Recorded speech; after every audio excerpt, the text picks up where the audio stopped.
morning, everyone. Hope you're all well. Happy Sunday. Hope you're all enjoying your weekend.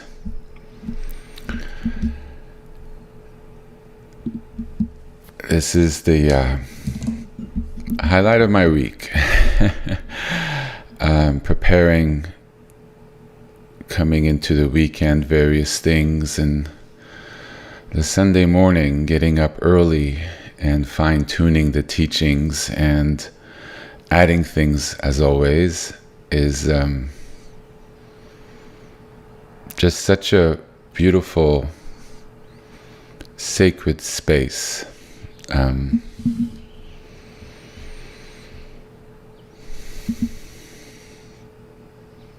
Trying to make something beautiful, and I learned a lot.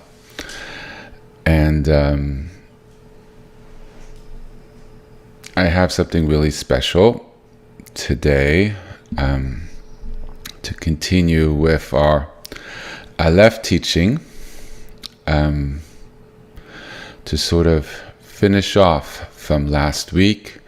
And I guess I realized it was a series of teachings starting with the Tree of Life, going back, 2 months now, that's progressed, and I guess culminating with the Aleph. And it feels amazingly complete, and a series that just sort of unfolded on its own and provided a beautiful, detailed path of everything, in a way. Whole spiritual path and understanding of ourselves, how we fit in with God, and how God fits in with us, in a way. So we'll start with a moment of silence to kind of center, and I will center as well. Just so people know, I've added some pictures to the website with some of the pictures I promised last week. I did some Photoshop magic and made sure they print out as intended, and I'll be working on some of the other pictures that are up there this week to sort of are fully ready to go, and I'll be working on some of the other images. Some of the programs no longer seem to function, and so I have to find some alternative programs to enhance the images. And I thank the people who are trying to provide some donations. Sadly, it's not going through. It is what it is.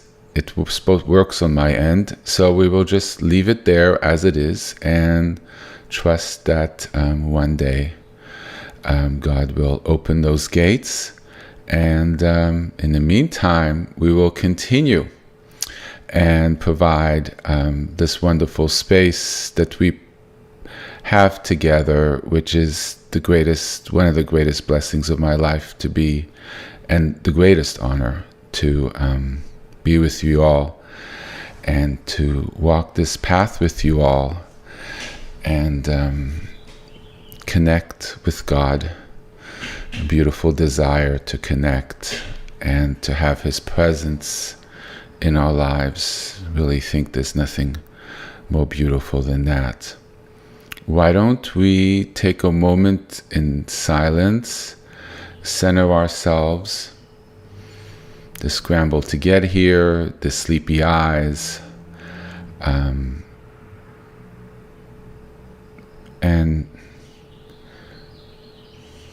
just line up, take a deep breath, stretch if you need to, if the legs feel tight, have your tea, coffee or water next to you, and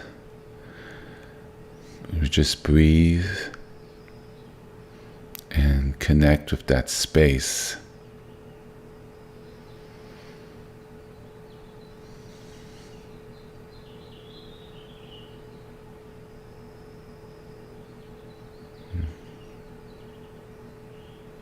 Let's take a few moments here.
So as we center,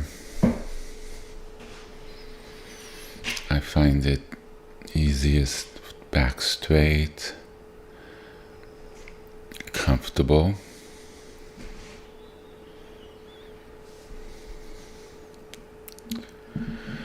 and eyes closed.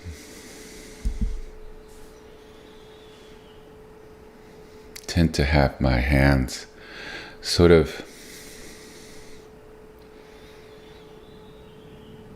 sometimes between my legs, so it fully extends down my arms, kind of fingertips sort of together in the middle, and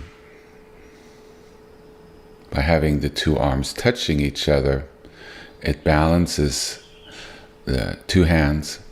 It balances the left and right side of the body and the left and right side of the brain, and it calms us down. It's a hand position, And with the eyes closed and working with our breath and with the practice of meditation and finding stillness in our world, places in nature or quiet room or meditation practice, learning to calm the mind, we can turn inwards.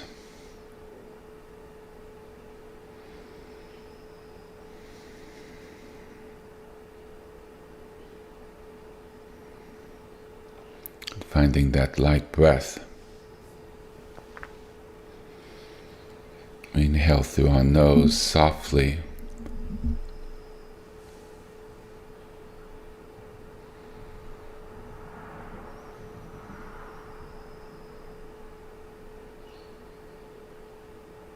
We feel the freshness.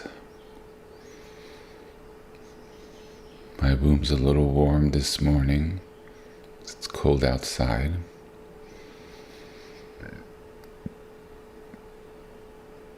That warmth I'm breathing in feels like the warmth of life. Full of life, the breath of life. It's the current of life. We breathe it in and we sit in that space. It fills us and we relax. There's a warmth in our body when we become still, a fullness. When we learn to let go of the tension,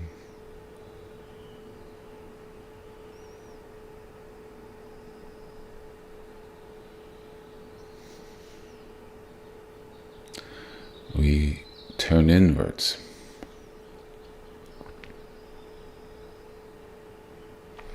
And we begin to realize there's a state of being, B-E-I-N-G, being within us.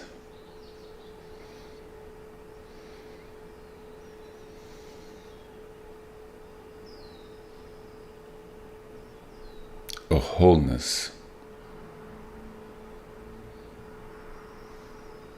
conscious, open and very pregnant to momentum, to life.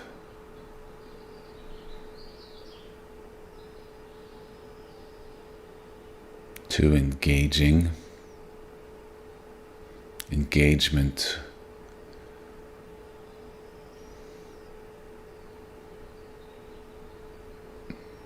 with everything outside of us. And that presence is us. It's embodied in our body. Well, there's a truth, right? So it's in our bodies. It's everything we are. It's beyond our minds. Our consciousness lives in our vessel, and our vessel's our body.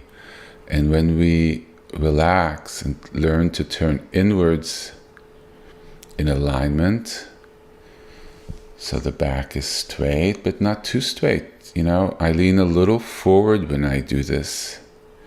I find the leaning of slightly forward moves the energy upwards, helps the flow.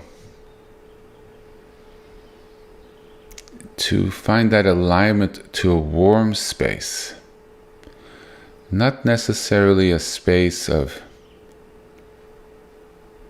energy just shooting up to a clarity,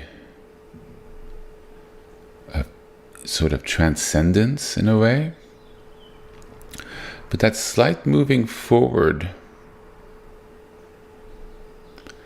helps that energy remain more in the body, but yet with that upward ascent, moving and engaging the heart, the chest, and moving some of that energy out, kind of moving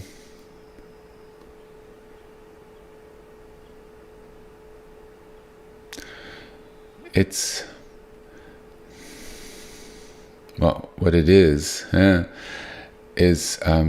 the inward introspective, inward introspection of our wisdom.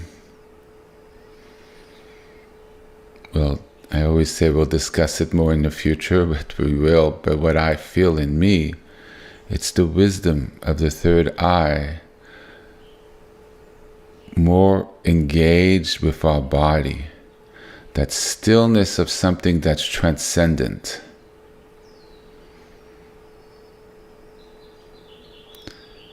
And we feel that pregnancy, the wholeness that's within us.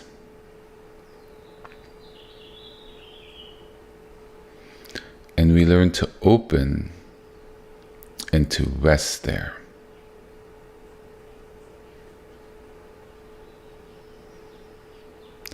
So see if you could kind of find that spot. You work with just slight movements of the spine, just slight reorientation, sort of like fine-tuning. There's an energetic sweet spot in us. Now I'm doing this in a chair. If people are seated on the floor, you can also, you find that spot. It's warm, it's full, it's aligned.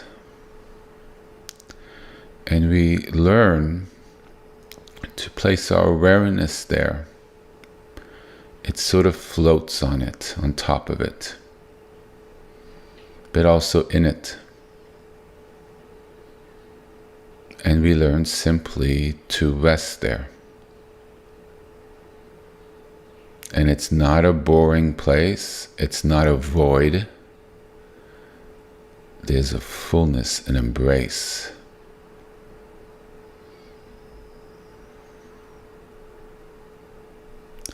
Well, in many ways, it's like a room that's nicely warm.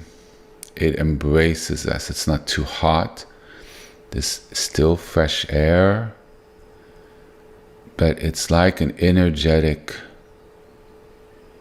covering around our body. And the warmth,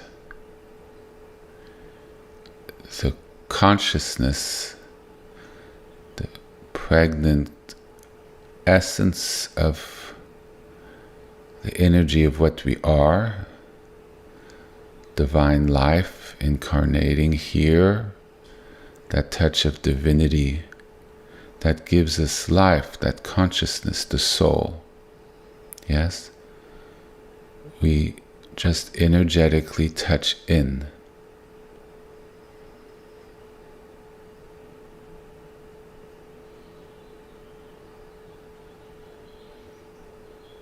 We could stay there for a long period of time, minutes, hours. You do retreats for days and weeks and months, I guess. And it's not boring, because we are connecting with an energy that's very full. There's a felt sense. So in a way, the object where we place our meditation, because but we're not meditating on, meditation, not the right word on this, where we sit in the stillness has a warmth, and so we are there in the warmth. We're not in a void, we're not in an open space. It's very pregnant, it holds. And we can rest there.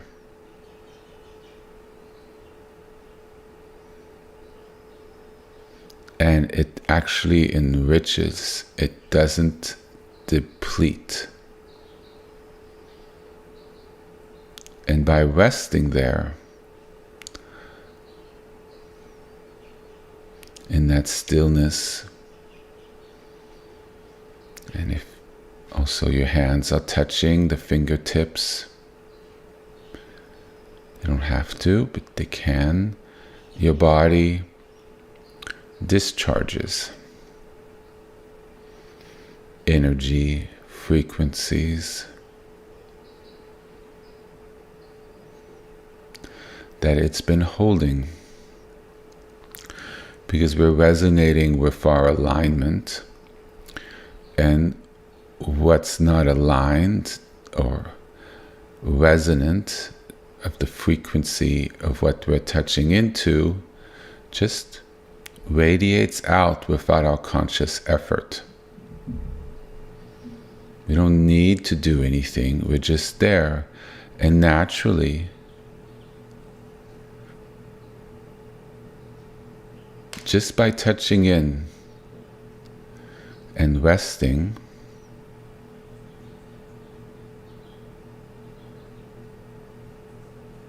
things leave.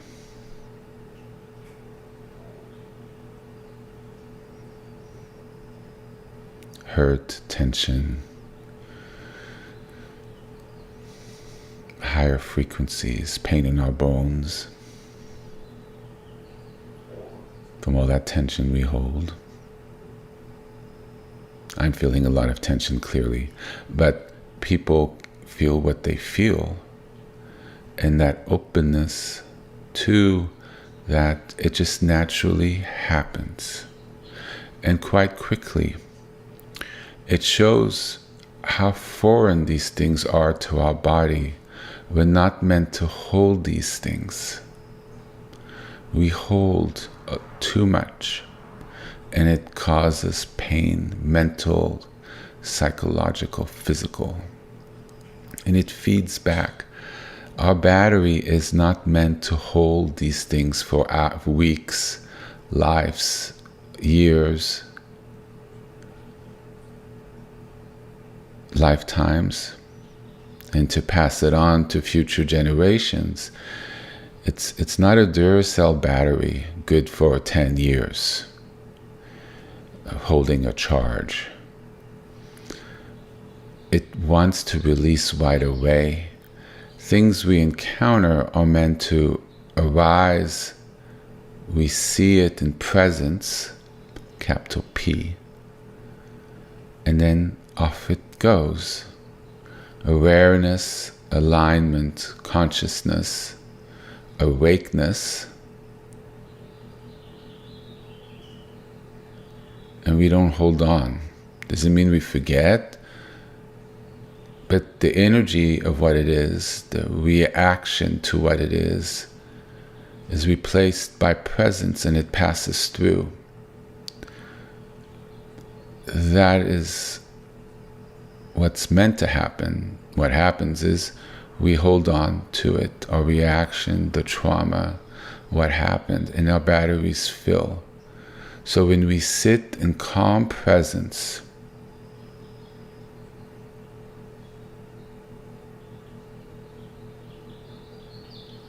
we permit our body to release, and we find calm, peace, wholeness that we've been seeking.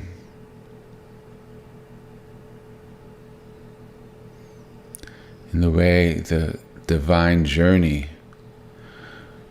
when we seek to connect to something greater than ourselves, something bigger, both a spiritual or religious perspective, we're seeking some wholeness that we're lacking. Feel that disconnectedness. And really,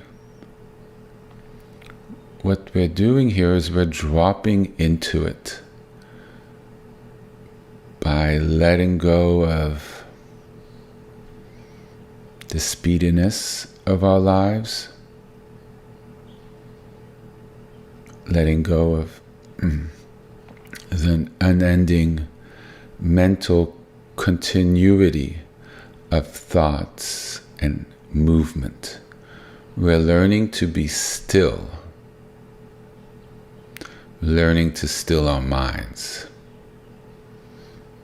still our movement.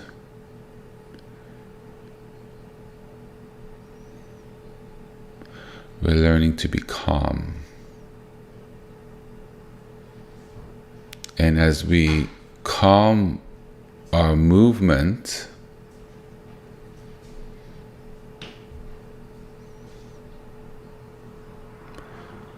we're able to resonate with what we are inside.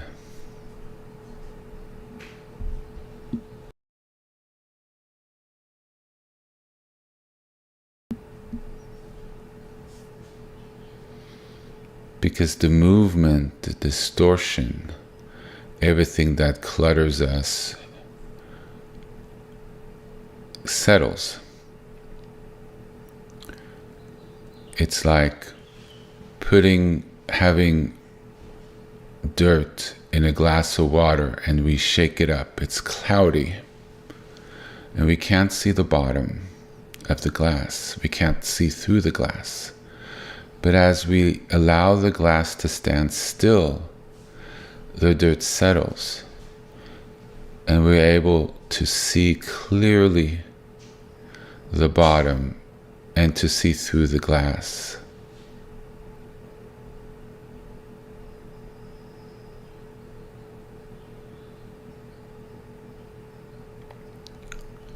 And what we see at the bottom is not nothing.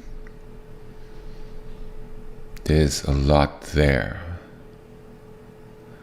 That presence, the warmth,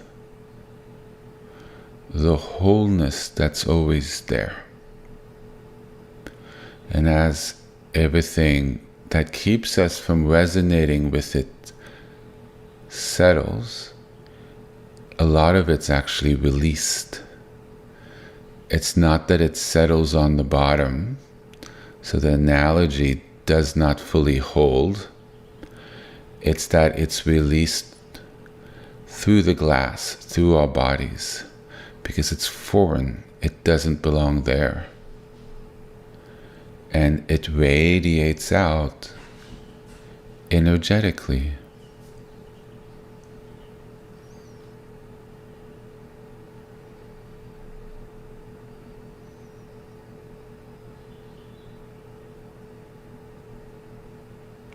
And then we're able to see what we are at our core. So find that spot slightly forward. Feel that warm energy, that place of wholeness, safety, and with a soft breath, relax and let go into it.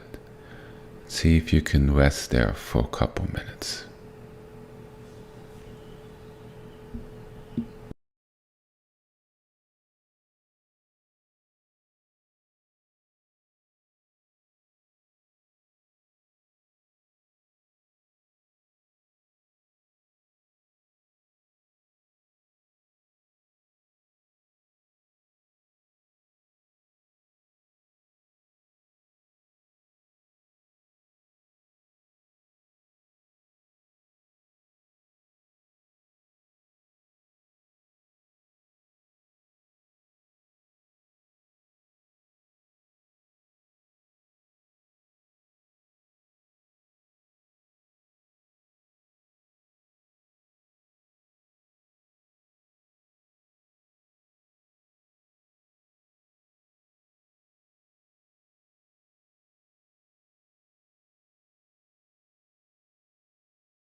very pregnant space.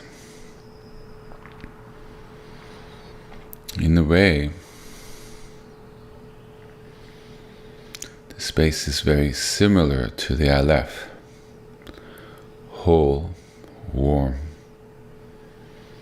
present.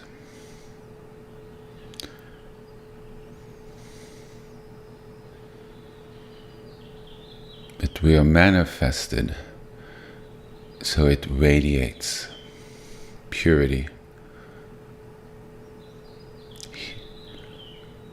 It's perfectly healed.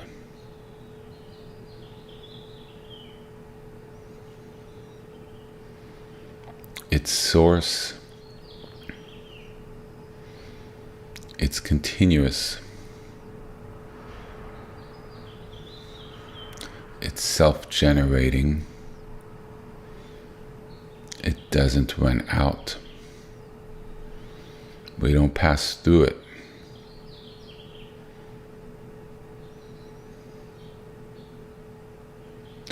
And when we connect with that, we realize we have all that we need to heal within us, because it's harmony.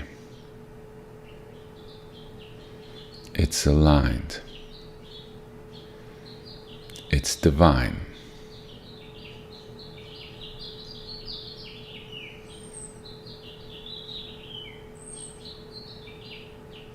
That inner cathedral within has everything we need.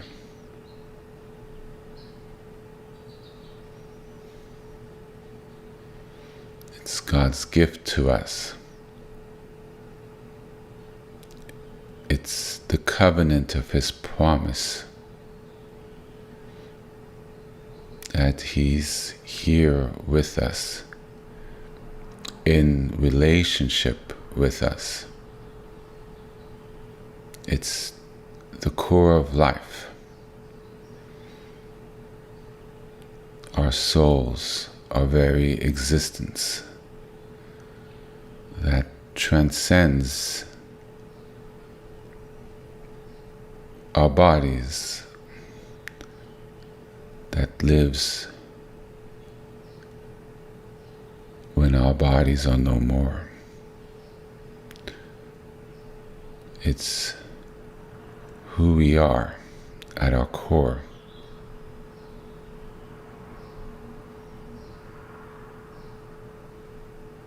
And when we live from that place and it floods us, heals us, and our minds calm in it, and our minds are now of the frequency of that place, not of the distortion or the trauma or the pain or the worry or the doubt or the anxieties of life, our past, our future, our present.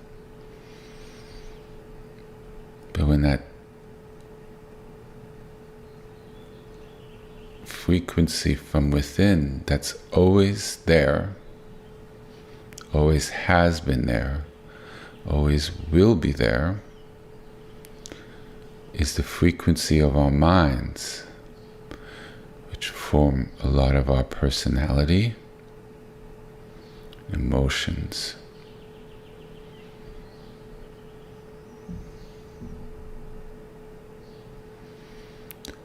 Resonates with that inner cathedral, we become the best form of ourselves. Our sifrotes, our consciousness, our chakras are in alignment. Our personalities are in alignment. And we radiate, and we are. We become what God always intended us to be.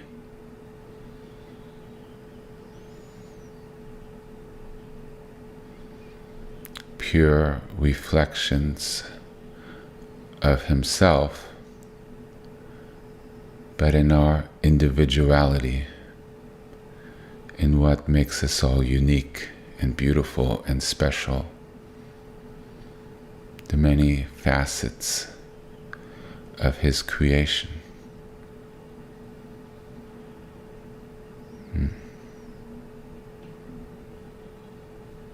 So I guess this is a practice of being that just came forward right now. Well, Shalom and Amen. So if we take a deep breath and come back from this,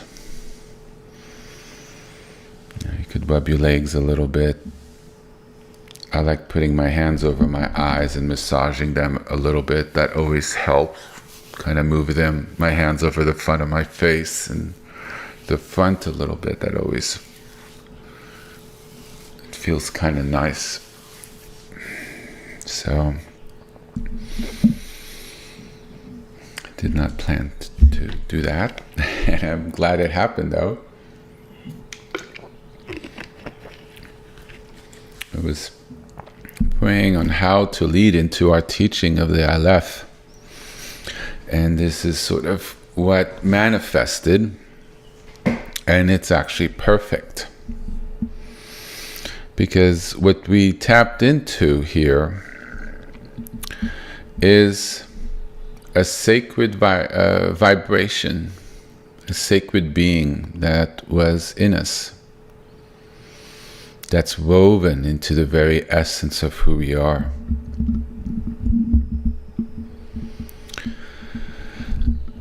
And as we round out the teaching on the Aleph,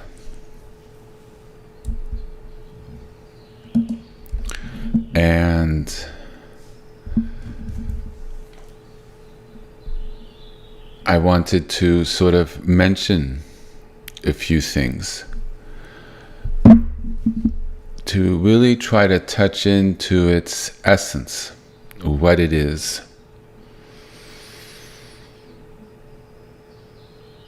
And how that really signifies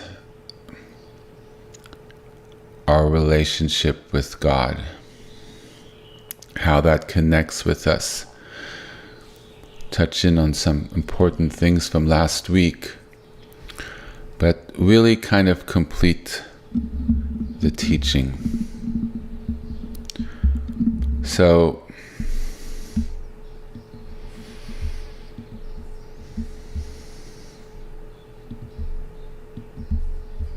the Aleph, first letter in the Hebrew alphabet that has no sound. It has no sound. We call it an Aleph because we have to name it, but the letter itself has no sound. So normally it's A, B, C, D, A, B, C, D. All the letters have a sound. This one does not have a sound, but we call it an Aleph. And if you just hopped into these teachings, I suggest you listen to a couple of the teachings over the last couple of weeks to have an understanding of how it fits in. I have not had yet the opportunity to put them in different parts and organize them a little bit. So they're still all in the live section of the YouTube channel. They're not yet in the video section for the last couple of weeks. So you'll find them all in the live section if you want to go back. So the Aleph is really charged with a sacred vibration that's woven into its fabric because of the devotion over centuries and our intent that we've placed in it. And in Hebrew, the letters are considered to be channels of divine energy. Each letter creates a vibration. And combinations of letters, like the divine names, are seen as powerful vessels of divine energy. There's an early mystical text that says the universe was created through the 22 Hebrew letters as vibrations, patterns, and sort of sacred divine energies. So there's a history with letters and what they hold. And first there came God. So the Aleph is really associated with divinity that has no name, because it's before there was sound, there's before there was a name, it's before this duality of this universe came into being, the split into different things, positive, the negative, light and dark, form and formless, space and matter. It's a non-dual, just existence. But then you can't describe it as existence, and it has no name because it's beyond thought and thinking. It's just what the source from where it all came. And so the Aleph is seen as a symbol of oneness, balance, and a unification of opposites. It has 3 Hebrew letters. The Yud, it's the letter on the left. Well, in Hebrew it's from right to left, so let me just do it from right. So there's a Yud on the right, there's a Vav, it's the line that's diagonal, and then there's a Yud again on the far left. And what it symbolizes is the connection of the higher and lower worlds. Right, so the right Yud is the higher world. The left Yud is the lower world. Well, I guess you could also flip it. Right, we connect from the lower world on the right to the higher world. And the dash, the Vud, is the connection between the two. What gave us life, and us who get life from the source. Our connection to God that is unbroken. That's, for me, what it symbolizes. And through what I'm going to say today, hopefully we will see, and I've said for the last couple of weeks, how regardless of the separation we feel, and regardless of the distortion from perfection that this world seems to embody, there's always that connection of life, and with God, because we exist. Things move, cells are alive. There's still beauty and love here, which is the essence of God.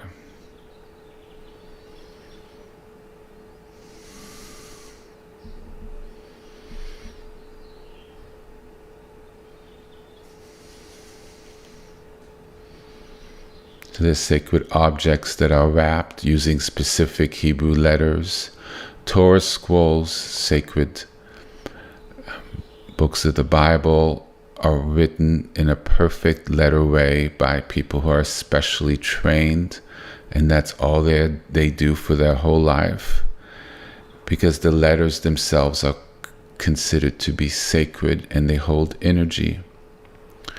There's letters that are put on amulets or rings because they hold the energy of that, and it empowers them, like the names of God and things like that. And it carries that blessing through their day to help sustain the person, because it holds power and presence. It can protect, can heal, something beyond ourselves. Yes. So the Aleph is not divine, though, but it's been used for millennia to point towards the divine. And it's been used to prayer, memory, and reverence. So it's become a vessel of that. We've empowered it to those things. And therefore, by that being done, it connects that frequency to that frequency. Yes, that is possible. Yes, that's how it works. Take my word for it until you're able to understand energetically and through your own experience.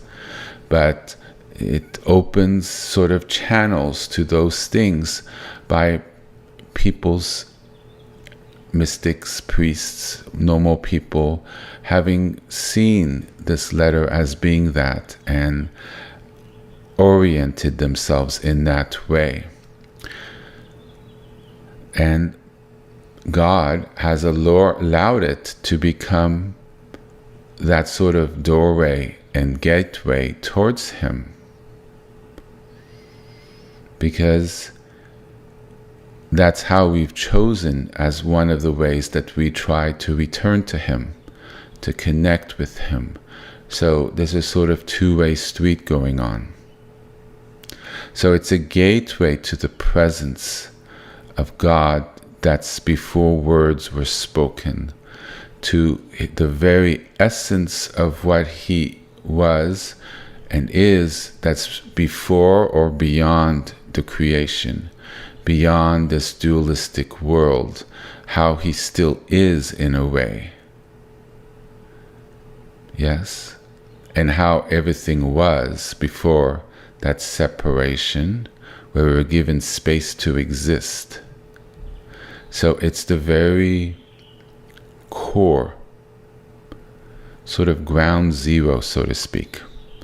And it's where there's still stillness.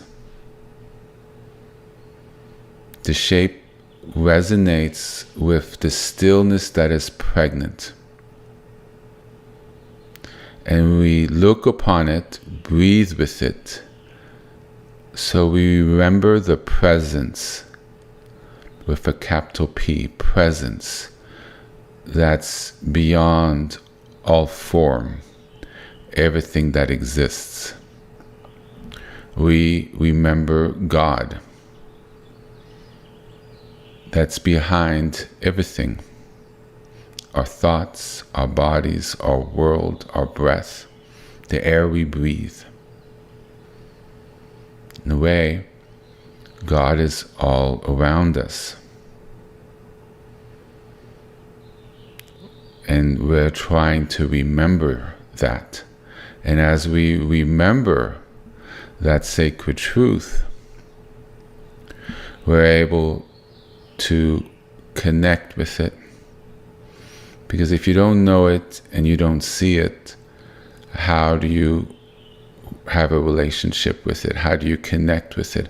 How do you move in that direction? But by having an understanding that that's true, which I've tried to show over the last couple of weeks, and we'll point to it today, again, one is able to engage with Him by the understanding that He never left. We've merely become disconnected, and we could reach not too far away from where we are. In that resonance, that engagement that's very present in our lives is what we've sought. And we learn to walk through that gateway. And it's not so much above and outside. It's right here. It's right inside that presence we feel.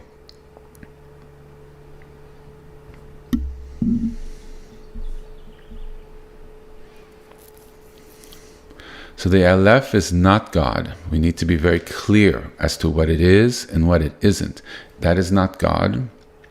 But it's a pathway to remembering God, remembering the essence of what God is and where we came from. And through its sacred use through millennia, it vibrates with a blessing that a symbol would not normally hold. And the blessing deepens each time it's used in truth, love, and silence.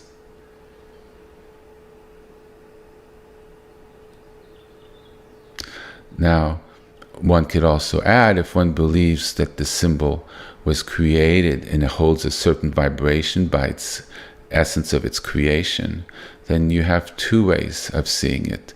It inherently has a blessing and vibration, but we've also brought our sacred use, which itself upholds and increases or maintains our resonance with that vibration of blessing in God's presence. So we could see it in many different ways. But most definitely because people have engaged with it in that way. Even if it has been just a normal letter, it would carry that frequency of God and of blessing and of His essence. And that's just the way those things work. Take my word for it. Okay? So God often waits in longing for us to reconnect. I've mentioned that many times. So when we move towards Him and wish to connect, He responds with His presence. He reaches out. So we get charged by Him, but we sort of need to love, have prayer and a longing to reach out. That reaching out is sometimes the first part of our journey. And for a while, we may not feel anything back. But honestly, true love never needs to necessarily feel like it's reciprocated. A prayer sometimes can just send out, and we're happy to send it out, even if we don't feel or anything back. And we could have that longing and desire that's true to us, that's complete in itself without having that bounce back. And sometimes the road, the path, is like that for a while. But it's pure and perfect and beautiful. Because the heart and desire to connect with God is there. And God sees that. And God does reach back. And we do connect with Him. And we do receive blessings. And we are seen, even if we may not feel it. Okay, that's one level. Some people, and I'm hoping it will become all of you, you do feel the presence back. You do feel that connection. That is the whole purpose why I'm speaking into a microphone on YouTube. Because I wish everybody to have that feeling and sense and feel the love back, feel the prayers and answers back, and feel the love of God directed towards us. And there's no longer faith alone, but it's faith mixed with experience of having felt that. And that is completely unbreakable faith because you know it, you live it. The Shekhinah is in relationship with us, and we feel that. We are riding the chariot. We feel it. Or we're just in the presence of it. We feel the glow, the radiance. And it's very healing. And I think if people were able to feel what I showed in the meditation inside, we could see that as the Shekhinah that lives within us.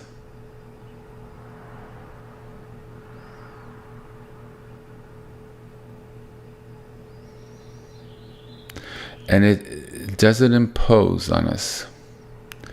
But the Shekhinah, she, female manifestation, the presence of God, open, pregnant space of divinity. It's nothing to do with male or female, but I'm trying to show how these things work on different aspects of divine. So it's nothing to do with a male or a woman. So it's the open presence of divinity. And we, by living and touching into the Shekhinah, we can become the masculine manifestation of divinity, the outward action of what comes from that presence in our everyday lives and how we engage with our lives. But the core, where it comes from that presence of God that lives within. And when she's invited, where something is made ready through longing and prayer and reaching out, then she comes in and lives in us because we've prepared a proper place for it. In Exodus 25, chapter 25, verse 8, make for me a sanctuary, and I will excuse my French, make for me a sanctuary, and I will dwell within them. And so on the path, what we're doing is we're working on our sanctuary, our body, our lives. Well, rather, so it becomes a sanctuary. We're working with our space, who and what we are. And we're learning to purify, to realign. And through that realignment, we're able to connect with God. And it's not so much that He doesn't dwell within us, is that we can't feel that He does dwell within them. So we feel that disconnection. But if we don't feel it and we don't resonate and we don't live with it, so in a very real way, energetically, He does not dwell within us. Because that vibration, that presence, isn't where we are. And so we could view it from the outside in, but we could also see it from the inside out, that it's so covered. The 24 karat gold is so buried in the dirt of our being that we don't see it or feel it on the surface. And so we're learning to excavate, to realize that God is both within and without, both, neither, but still existent. So that non-dual aspect, that beingness, where there is no separation from any sort of disconnection. We're in that symbiotic relationship. And so when we say yes and we open ourselves to Him, we enter into the relationship of our longing, the desire to feel whole, that permeates human existence, I think, for everyone, trying to find whole with a partner, trying to find sense of wholeness through food, or going into beauty, trying to find calm. So we calm ourselves so we could radiate that wholeness through us and into our lives. A little bit of what we've been touching into at that meditation practice at the beginning. Right? So I would rather say it may be a consciousness practice. We don't meditate on something. Yes, so this is a point. This is why I've hesitated using the word, but maybe a better way is to define how I mean to use the word.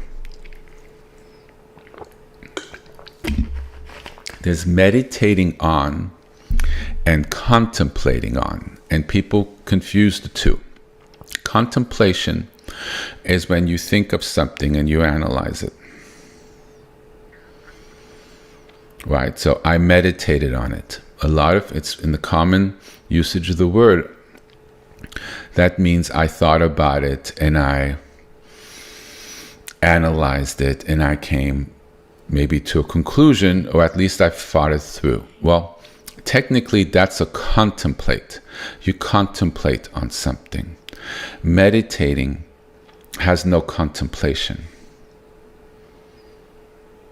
It may have a focus, but it's not really using the mind to think about something. So it's using an Aleph as a form of meditating, as a form of connecting, as a form of presence. Something beyond analysis. Yes?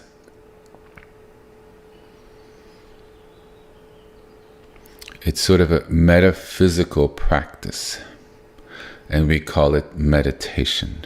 It could be a prayer practice, and we call it meditation. But there's no contemplation involved. There are contemplation practices which I haven't really taught yet, because I don't want to create that confusion between meditation and contemplation. The Aleph is before thought, before energy, before light, what it symbolizes. Before creation, it's at the core of everything. So it is really pure and unconditional presence. Before there was even the notion of what presence or not presence was. It's literally the beingness. Being, B-E-ing, or the isness, I-S-N-E-S-S. And I would put a capital B and a capital I. Beyond words, but we're pointing to it. And so when we do the Aleph practice, it allows that essence that's not nameable or describable of what God is. It allows it to sort of infuse in us, to come in, to mix with us, the essence of God. Or the use of mantras, the names of God in various combination, helps bring in that energy, bring in that relationship. Yes, but it's always sort of been there, but it allows us to bring out that connection, bring out that relationship with divine frequency, to unearth, to dig up the dirt, to see the 24-karat gold within. Yes, and then we could also think it's without the practices of devotion, study, mitzvot, exterior actions. But I would say this is an interior action that's aligned and engaged. Prayer, mitzvot, helping someone, keeping sacred days holy, study. All this helps resonate our energy and aligns it with God. And then the breach, the disconnection is healed. And the lines flow. Yes.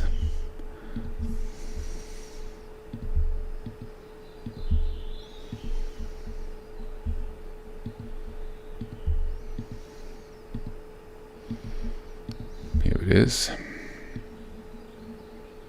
Right? Tree of life in its perfected state, which can be our perfected state. That's the core when we're in alignment and everything flows. And it doesn't mean we all go back to the same thing. Everybody has a different aspect of personality, different balances. This is why we're all unique, right? And we're just purifying to the best form of our uniqueness. There's certain special beauty that God has given to each and one of us. The traits, the laughter, or somebody might be more intelligent, the personality, how we like to engage. Some may be music, some may be, well, could be the practice of medicine or law. It's how one chooses to live in the way that suits them and their alignment and in their construction. And so in a very real way, the clearing and purifying a tree of life is really, it's the walk home to God. It's the path. It's that unearthing of all the schmut and dirt on the walls of our cathedral, of all the footsteps of the people who've walked on this, all the dirt and the pollution and everything we've accumulated, and what our ancestors have accumulated, what's been put on us before, just as when we were being made in the womb, and we learn to clear and to clean and to realize at the core of us is a beautiful, beautiful sacred cathedral. At the core of us, there are rainbows. Let me find this image, which I didn't think I was going to show today. I tried to fix it, but I couldn't. Programs nowadays are a blessing, but sometimes it's hard to fully make them perfect. So you take them for what they are. Let me see here. It's a little far back. Where is it? Here we go.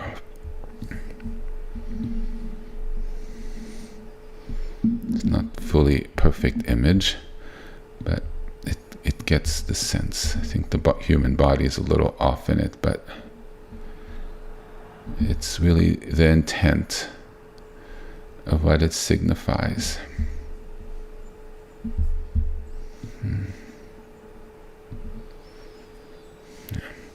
That's the tree of life when it's aligned in us. And that is possible. We call that a living saint. Somebody at the high level of enlightenment. There are different levels. Yes, there are different levels. Yes. That's the path. That's the goal. That's Eden before the fall. That's us in Eden before the fall. It's the alignment in divinity at our core. It's our inner cathedral when it's been cleaned.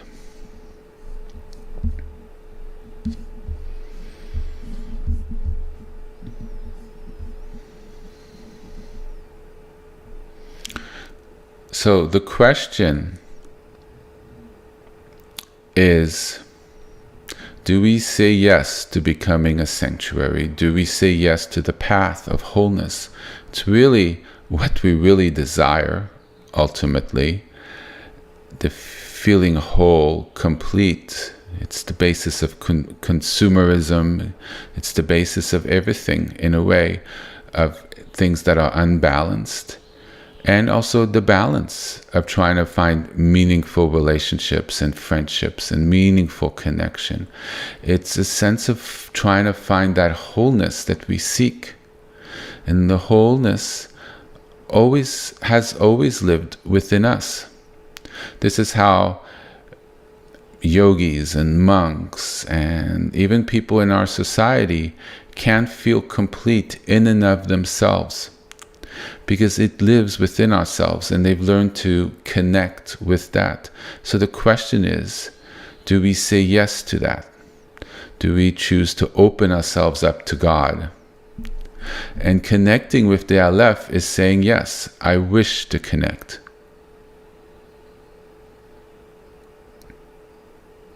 And we honor it. We give it meaning. And in response, because we choose to connect with it in that way, then we connect with the divine presence that had entered that meaning. So if you don't know what it is, it's right. So you know nothing about it, right? Most of us did not know anything about it unless we grew up Jewish, right?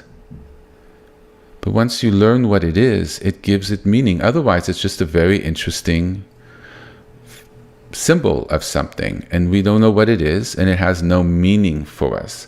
So there is a certain, what do we bring to it on our own end? This is why I spend so much time trying to give an understanding as to what it is, because we need that. Otherwise, it's just squiggles on a photograph or on a page. It's meaningless. It doesn't signify anything in and of itself. It may be very beautiful and very interesting and like, whoa, this is really nice, right? I find great beauty in it. A lot of beauty in it, in fact. But what does it mean? So we have to bring it from our own end. So if we honor it, bring it meaning, through our understanding of what it is, it becomes that for us. And that's needed. So we have to reach out and open ourselves to that, decide to open ourselves to God, and then it unlocks and opens to us. And as I described earlier, the symbol itself is empowered, and it also has a divine engagement with it, and the letter itself is sacred. People for centuries treated it sacred.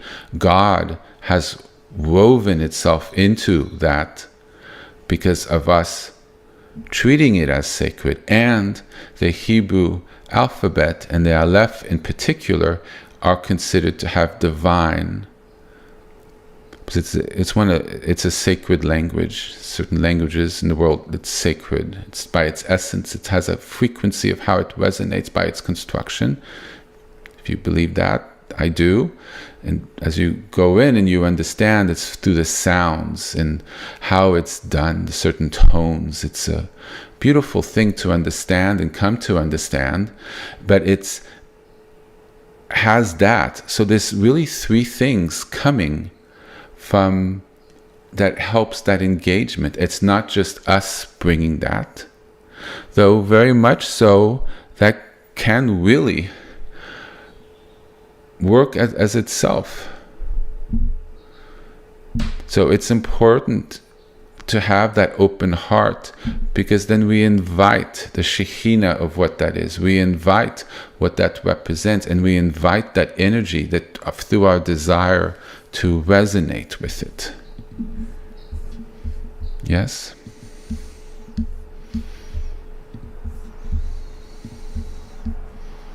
I'm clicking away here. Bring us back to the Aleph. So that's sort of how that's important here. No, why can't I get this aligned?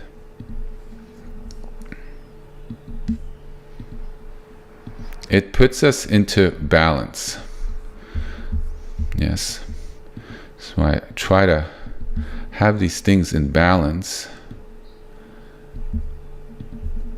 Well, it's not cooperating. Well, I hope it's centered. So, in a way, like these images, I try to center it from left and right. So it's balanced. It's centered. We're trying to really center ourselves into that central column where it's not too much in one direction, out of balance, out of frequency.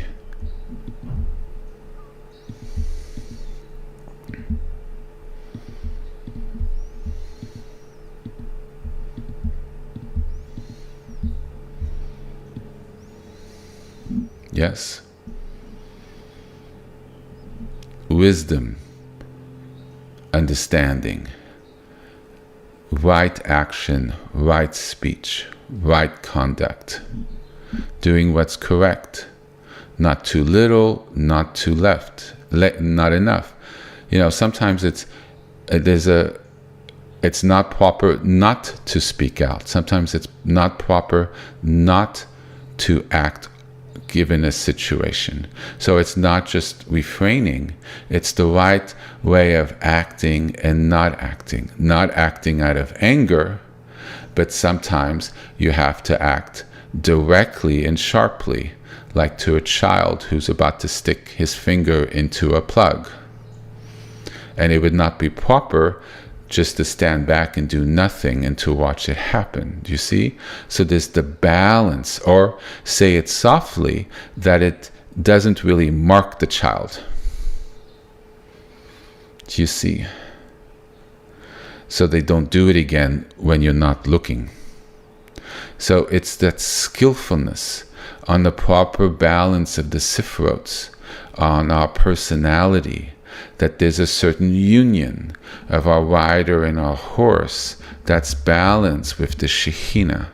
And we've learned to master our body and our minds and our personalities, so we are in that balance. Yes?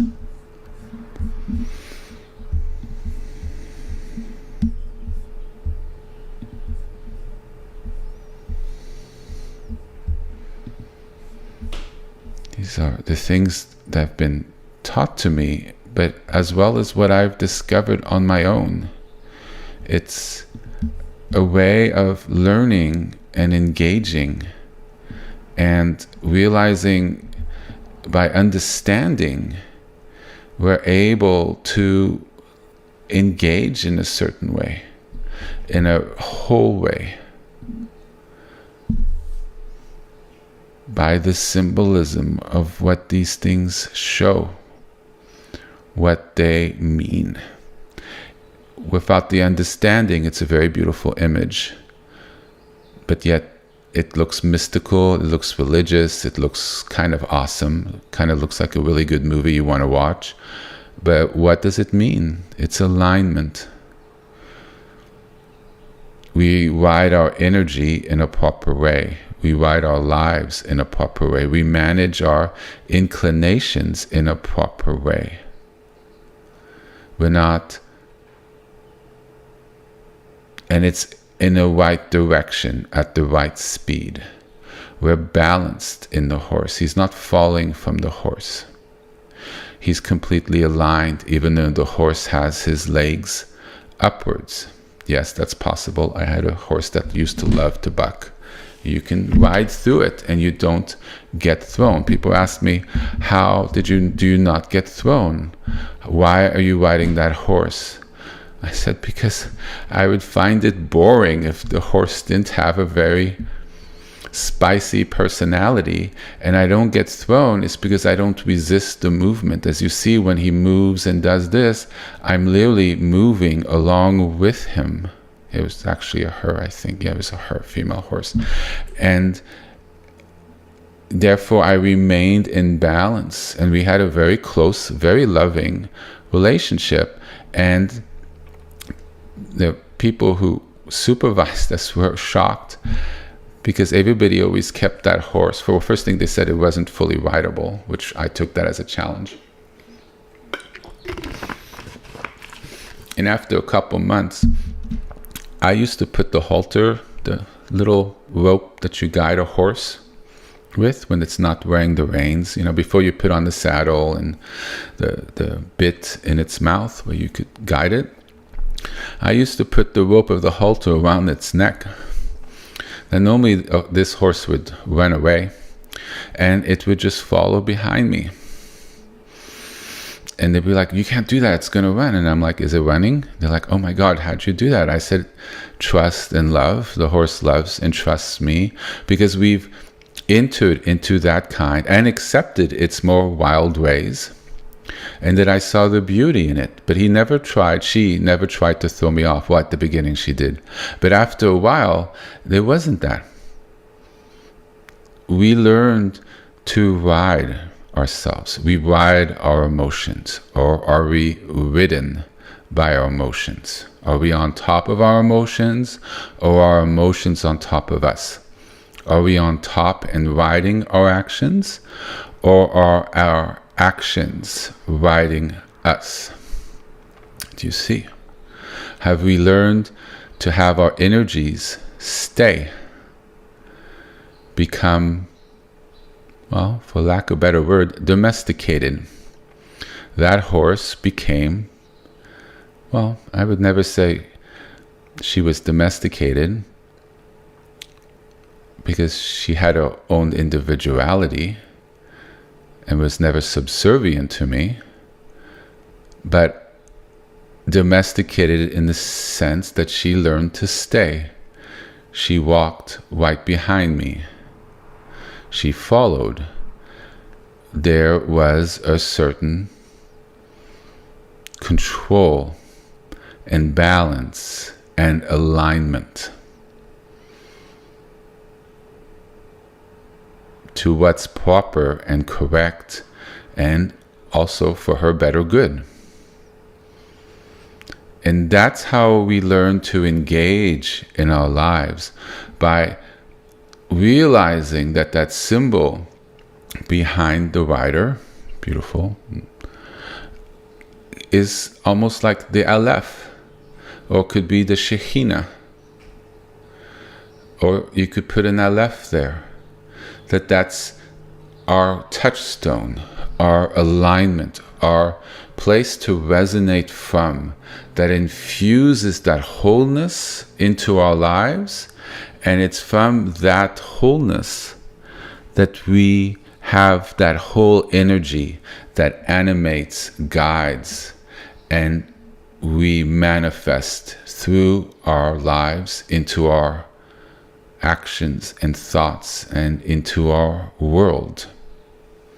Yes. And it's whole, it's loving, it's warm, it's not depleted, it's not sterile. It has the embodiment of life and love and God in it. But when we're off, it's distorted. When we're not resonating with it, it's distorted. The sifrotes get dirty, they get clogged, and we're off. Our decisions are off, the results are off, and there's no shortage of examples in this world, both personal, societal, health, and everything else, that shows what can manifest when things are not in alignment. And the path, which is so beautiful and honorable, is when we learn to turn into those energies and find our healing and our alignment, and choose not to be ridden, but we learn how to ride them, how to domesticate them, how to channel the wild and make it workable, and find the harmony in ourselves to ride it in a proper way, and in a way domesticate the wild aspects, the off aspects, the dangerous aspects in ourselves. And the Aleph is really divine wholeness personified.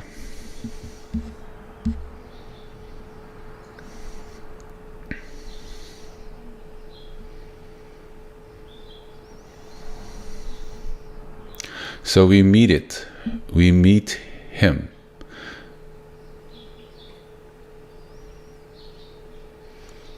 It's the breath of life before there was breath, before there was movement.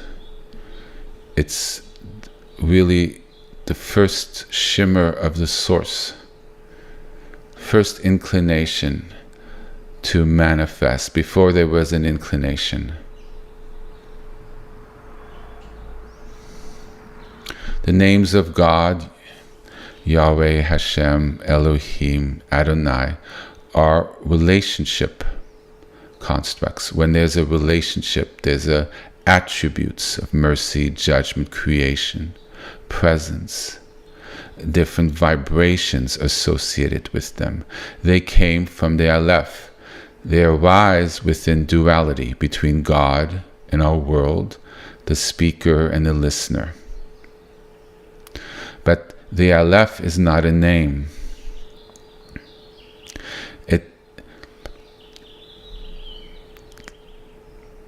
can't really describe God because it's undescribable at this level. It doesn't speak of him. There's no sound. But it rests in the moment before speech, before movement, before creation. Like the name Yahweh, Yahweh, there's attributes, there's a personality. He's all over the Tanakh and the Torah, the Old Testament. You see, there's a way, if you look at Elohim, how he's the name of God and how that's used in the Torah. There's a certain way, or Abba. There's different currents. There's different ways why one word is used here and another word used here. You can get an understanding. The Aleph isn't that. It's not situational. It hasn't landed. And it allows us to return to God, to a place where there's no separation. No need for attributes or qualities, what it is or what it isn't. There's no veil there. There's no real concepts. Though I'm trying to describe it and trying to point to it, but really it's beyond it. But I hope now you kind of have an understanding as to why it's beyond all this. And then when we embrace that mystery, that divine mystery, and we learn through practice and through deepening our understanding, we could enter a relationship with God by using this method. And it helps us connect with the wholeness within ourselves and outside of ourselves. So the different names of God are doors we can walk through. The Aleph is really the silence that's inside the sanctuary. You walk in, the Aleph is the silence of that inner presence that can't be described but can be felt.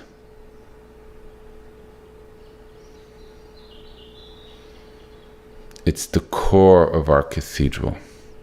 The names help us with our sifrots to line up, to clear through its frequencies, to help us align, and the Aleph does the same as well. But the names can fall away. The Aleph will always remain because that's where the names came from. The names are manifestations of the core presence.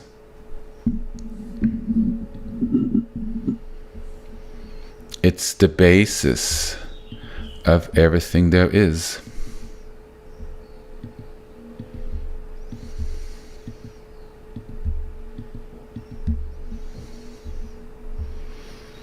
Not doing a good job clicking today.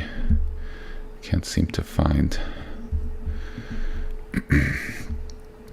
Let's see here. There we go.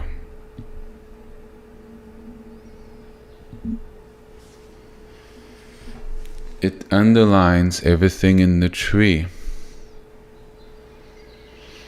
We remember that God is the source, that it all came from Him, and He's still in every aspect, at the base of it. The separation isn't what we think, I've discovered in my personal journey. And many traditions teach this.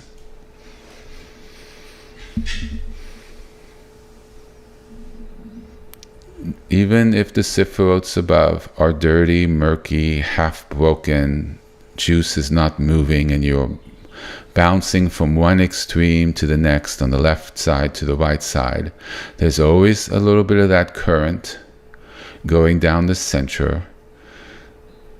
The Merkava chariot is always kind of there. There is movement. Jacob's ladder always sort of is there, whether we realize it or not, otherwise we wouldn't be alive. But at the core of beneath all that distortion and damage and misalignment, which we shouldn't take, we should just not take judgment of that, but just work on improving it. And for some of it, we're definitely not responsible, but it's not helpful to think that way. We just work on how do we return in alignment. It's always there, that alignment. If we resonate with that flow, that blessing that's deeply within, the source of healing is within us. That energy permeates up as we connect, and naturally, without effort, brings us back into alignment. And that's blessing, that presence of God, as symbolized by the Aleph, is always there inside. That bottle with the dirt moving around, when the dirt dissolves, when it moves out of the bottle and dissolves, when the water is clear, what we really see is what the Aleph represents. It's what I've been trying to describe. That's what's at the bottom of the glass. And then this movement and clarity for it to manifest throughout the glass, through the water, our bodies, and out into our world. And we heal ourselves, our families, and our world. Why don't we take a moment here and have a 10-minute break, and we will continue. So 9:22. Okay.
Okay. So if people could make their way back if they're still out doing their things.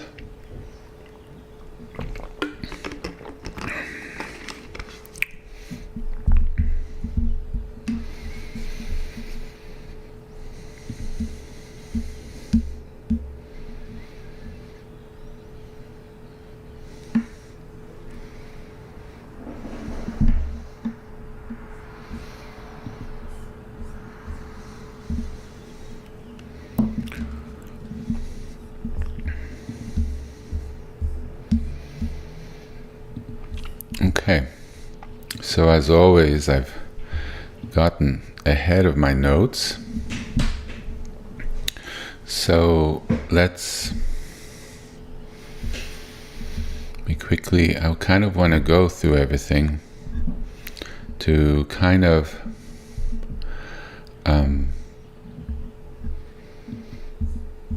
I spent a good amount of time preparing, so I want to say everything. So the Aleph is really the silence inside the sanctuary. So if anyone's ever been in a sacred place, a temple, church, sacred site, if you sit in silence, you feel something. The presence of wholeness, holiness, sacred. We call it holy and sacred. And in a way, by resonating with the Aleph, we're able to tap into a sacred stillness.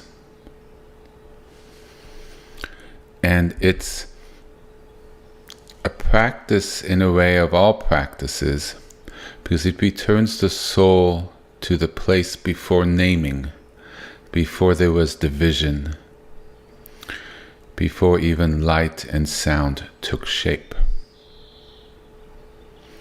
And it's not necessarily a technique, and it's not necessarily a symbol to worship, and you definitely don't worship it. But you treat it with respect and reverence for what it represents, what it's pointing towards, what's resonating with it,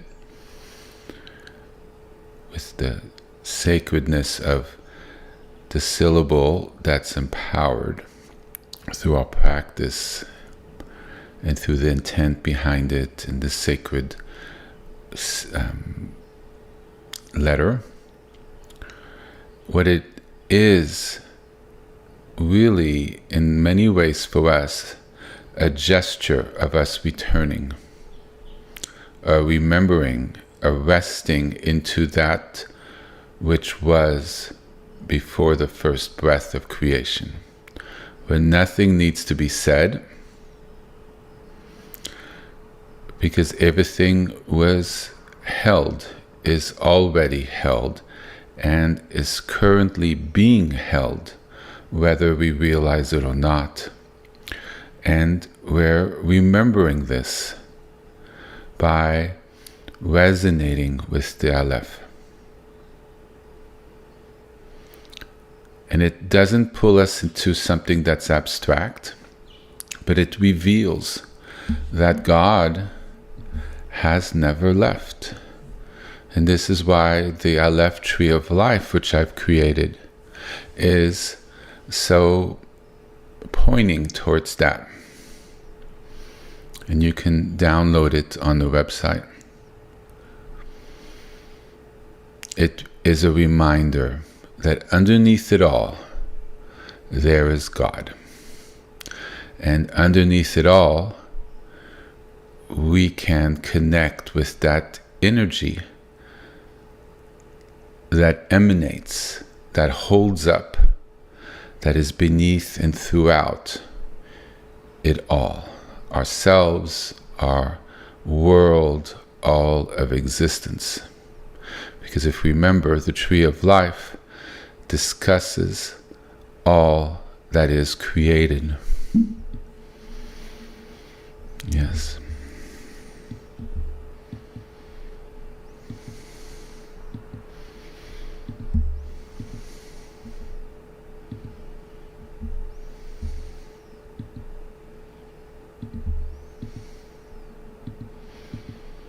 Decidedly, I'm having problems with finding the right picture this morning. Here we go. Right? Each rainbow light is, and the circles, is a Sephiroth. Remember, the upper three Sephiroths are the upper three circles, right? And the rainbow lights are the lower Sephiroths. The creation from the Aleph at the center that gave rise to everything, down to us, and us rising back up to Him, which sort of shows the path element in a way. And the Merkava going from up and down in this relationship, whether it be... So in a way, it's showing that the Sephiroths are pure at the foundation with the rainbow lights, that the blessings of God are present in the world. But what's our alignment at the bottom to be able to touch in with that? And the path is to open and to release and to fly, meaning increase our vibration, letting go of the baggage so we're able to resonate to the truths that are buried underneath in a way, or can seen from above as well. Is it above? Is it below? Is it both? Is it neither? Right? You don't conceptualize it. You just open. Yes? This is the image of creation, how we fit in and what's going on. It's the Sephiroths are very much all in this image. Yes? In the central column. It's the center. And the purity of each Sephiroth on the left and on the right, you see, balanced, whole, equilibrium, centered, connected.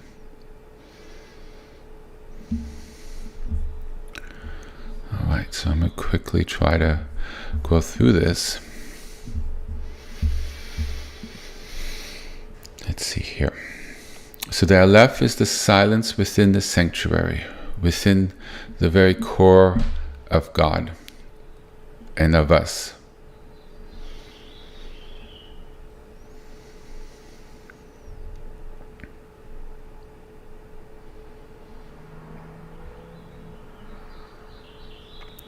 So since it's the breath before form, the presence before the fall, it's not somewhere else. It's here.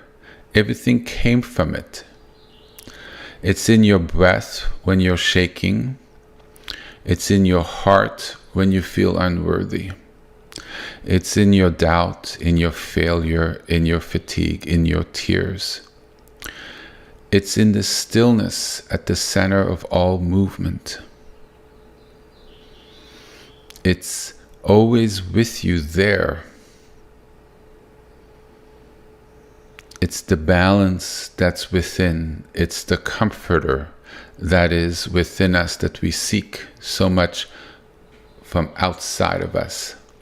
The healthy forms of it outside, practice, nature, religious reading, friendships, laughter, help us resonate with those qualities within.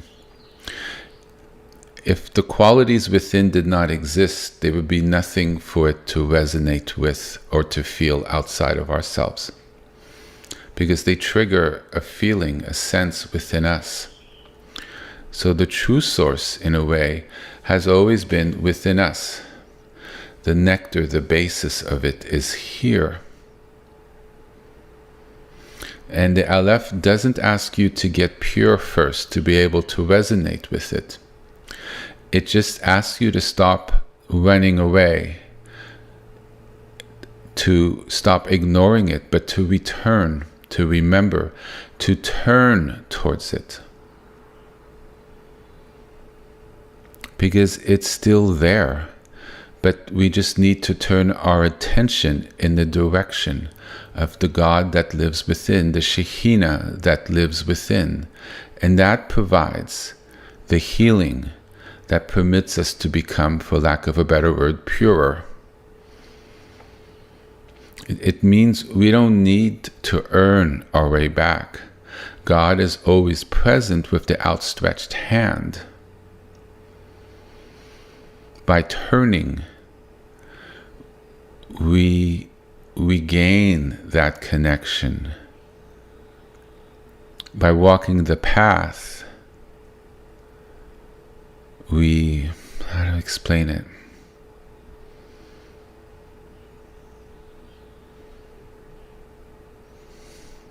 Well, if you think you're unworthy at the beginning, by walking your path, you become worthier. You see, by turning within and connecting, you get the sense of feeling more worthy. By doing the walk. But if one doesn't feel worthy enough, then how do you approach to really tap into the power of approaching that helps us heal very quickly? It's a quick path. It's the quickest way, because you're dealing energy with energy, pure energy meeting disturbed, murky, blocked energy. It's like you have murky water with a lot of dirt, right? So you could try to filter and do everything with the murky water, which is really great. Or you could try to put it, so a glass of murky water, or you could put it into a couple gallons of very clean spring water. Well, very quickly, you're not going to see the murky water because it's in a whole ocean of cleansed water. It just dissolves away. It's not there anymore. In this way, when one does these practices of mantra and the Aleph, turning into the sacred, we quickly resonate with something that's so pure and open and whole that it's able to quickly realign us, because its presence is that strong in a very healing way. That's the power of turning towards, because we have that available as sort of our inheritance, as our way home. We're turning towards the Sephirots that are underneath it all, which is God's presence from the start.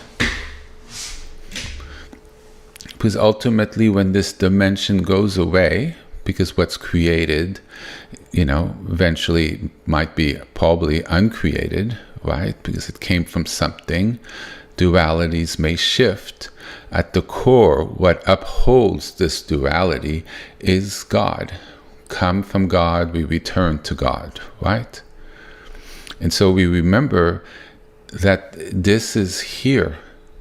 Without this underneath our body, underneath our sephirots, disturbed or not, there would be no us.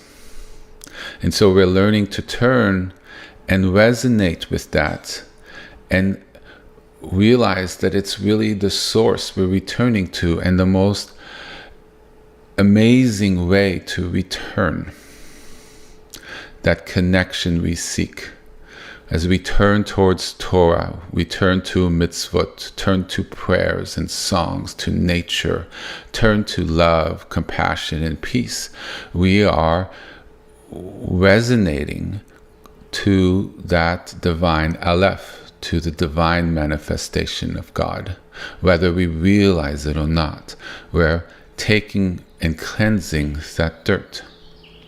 And this is a practice where we can turn energetically through the use of our mind and the placements of our thoughts and meditation, and even outside contemplating it. Like we're listening about this now, we could go back, listen, and contemplate, sort of mentally chew on it, to deepen our understanding, to see if you agree or disagree. Yes, to see, does the logic hold? Does this hold theologically, according to tradition? Does it point to things? Is it helpful? hopefully it's helpful. The path inward, the path of those who live a life turned inwards, of understanding, of intent, of calm, of direction.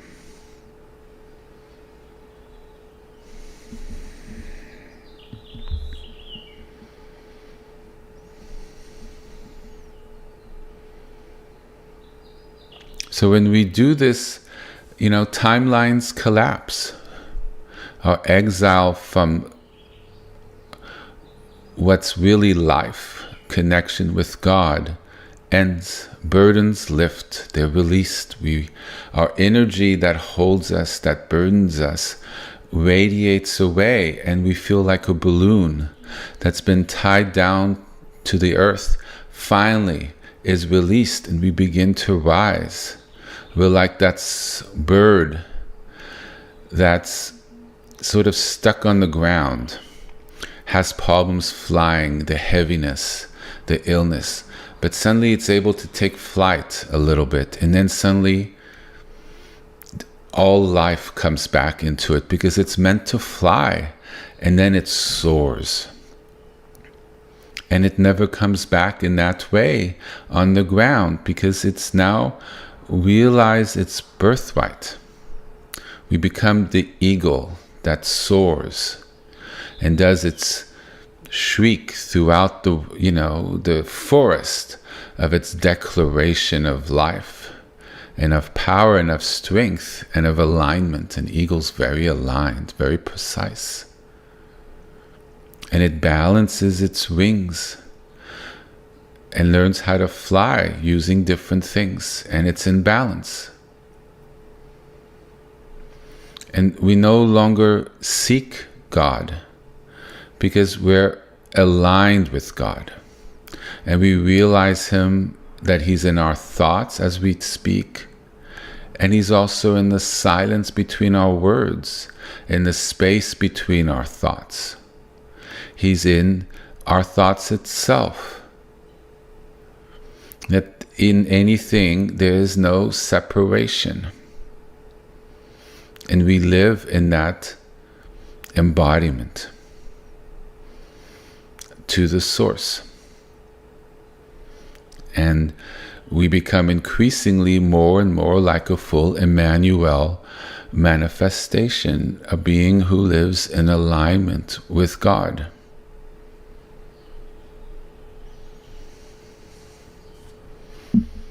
All right. I am way ahead of my notes as always. Let me quickly try to sign up. I'll catch up here.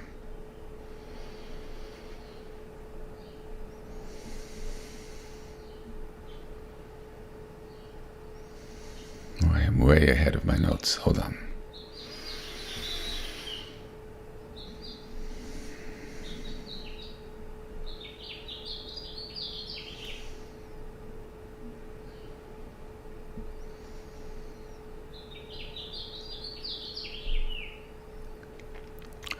I did not climb a mountain to meet God.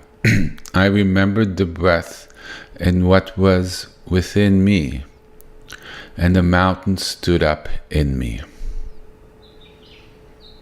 That's profound. I did not climb a mountain to meet God. I remembered what was within me, the breath of life within me, and the mountain stood up in me, where I could meet God. In the way the Shekhinah, presence of God, in the way that burning bush can be within us, that holy fire within us, that present, sacred, undescribable presence of God, where we can relate with Him, is very much within us. We look for burning bushes outside of us, and we may find some. But there's always that holy fire within of the Shekhinah, of God's holy presence. that chariot in which the very embodiment of Him is, which we can relate to, and it's that inner presence. If we pray at a sacred site, we are praying in that site. We may pray towards what an object represents, towards the being that's presented in an object or space or symbol. But if you think of the prayer is generated within us. And we're sending it out. We may think we're sending it outside, and we could be. But if we can learn to send it out into a space of God. Yes? So as a young child, in my bedroom, in a house that felt very energetically cold, the prayer was inward. I faced the wall when I prayed, and the prayer was inward. There was no space outside particularly to pray. And one realizes that God, there's a space inside us that's connected. You transcend your body and you realize the prayer to God. You close your eyes, and I used to say, "Dear God." So, "Dear God, be with me today." That prayer is almost with the eyes closed, and in that space we cultivated at the beginning. You find that silence and that inner warmth within you, that core inside. You find that resonant space that where you relate to, and there's the spot where you can pray. Because then you're in front really of the holies of holy can be found within you. At your core, there may be a lot of layers, things that aren't so holy, things that aren't so pure. But if we could find a center where we could start feeling something that's beyond that, something that's hidden, that's covered up, we can ask for it to become stronger in us, to heal the parts, so we can find that atonement, that repair, that tikkun ourselves, the healing, the repair, the reconnection, and the release to be able to transcend it into a new way of living. That path of redemption, the path of healing. So our sifrots can be the tree of life of the Alephs, beyond the rainbow colors and everything else. Yes? We have an image here which represents a path. See if I can work with this. So this is a beautiful path. It symbolizes a path. Now let me show you, try to show people who don't understand energy yet a little bit here. I'll try my best. How do I do this?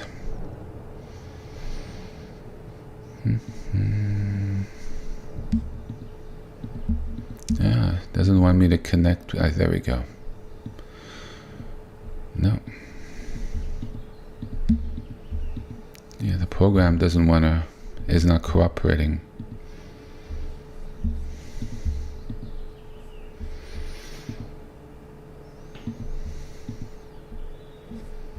Shoot, I really need it to cooperate. I can't turn it off, I'll lose the connection. Hold on. Let me see here, one moment. See if I can go into the settings.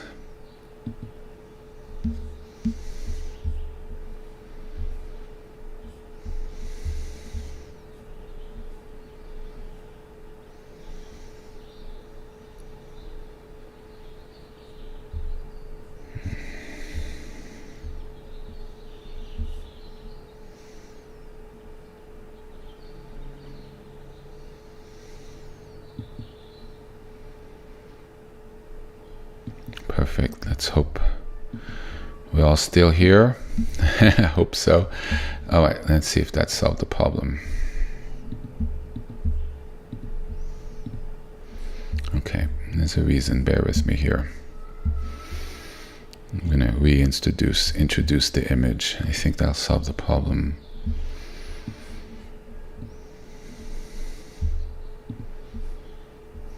No, that definitely solves the problem. All right, here we go. Perfect. Let's have a look at this. So, don't analyze, just look. Okay? So you want to look, and I'm going about it the wrong way here. Don't think. So this is energy. What do you feel? And don't even analyze that. Just have a, you look at a flower, you get a sense, right?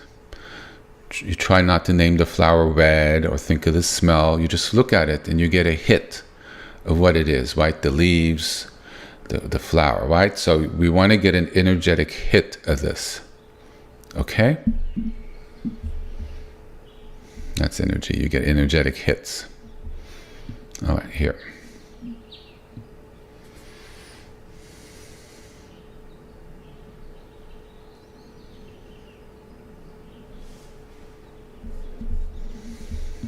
Okay. So take a breather. Try not to think.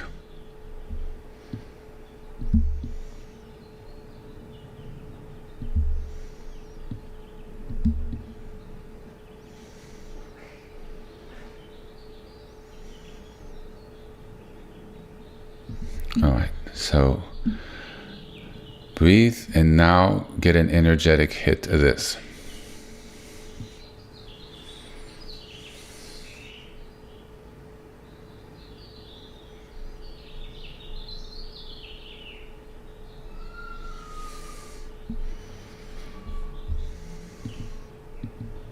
Let's go back. This.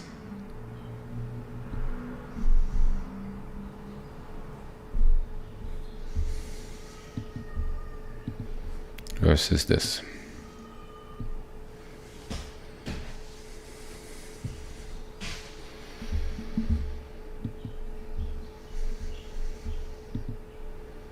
They're both correct.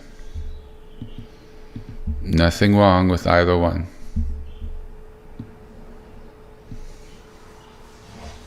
What's the difference?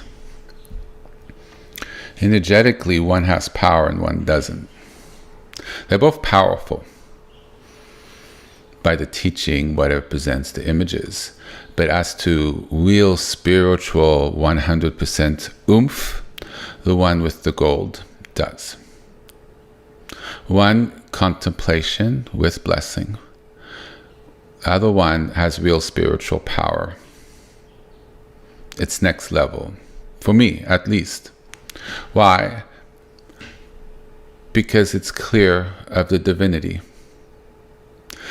The gold should be 24 karat shiny gold. I didn't do it, and I worked quite hard to remove some of that, so it matches and merges with the existing picture and blends in. But the gold is 24 karat. It could be very matte. It's the essence of the Aleph we have. It's the Aleph, the source of all. And now the picture is fully complete.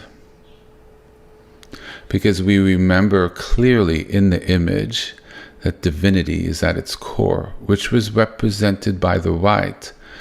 But there's something about having it in gold. It's clearly divine. It goes from symbolic to energetically so. Yes. An image like this can empower energetically because now it's plugged in fully, clearly. radically. It completes has the full touchstone on which everything is built, the essence of God, of divine, before breath, which gave rise to the upper Sephirots. The I am, let there be light, after the last ring on top, the sort of orange one, which gave rise to the rainbow, which the rainbow, the basis of us and our world, and then us relating to it, aligning, trying to align and embrace it as part of our journey home, the basis of the path. Yes? Both images are perfect. There's just that extra level that's made clear by putting in the gold. And that's what we are making it very clear in our memory through our symbolism. Because when we look at something, it's not just our minds. We get an energetic hit from things, whether we realize it or not. People who are more empathic realize it and live from that place more than others.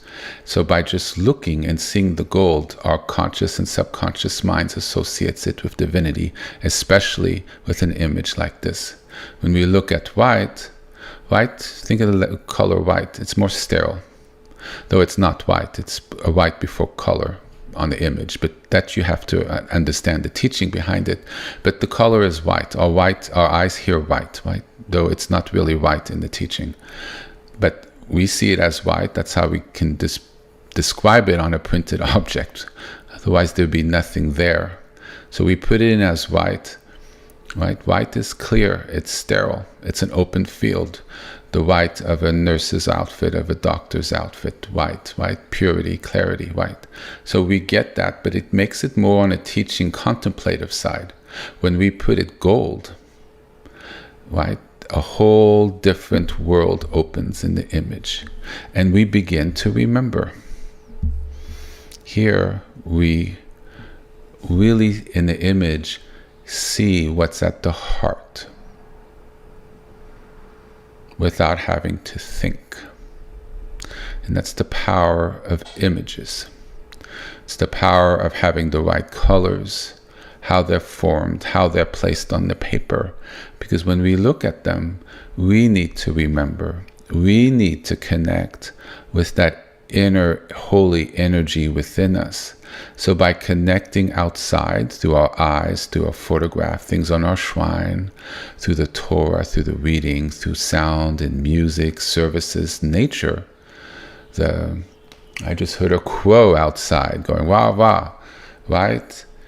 There's a purity in that sound. The tones are perfect. Reminded us of the beauty and sacredness and the wildness of nature. It's the balance of the animals,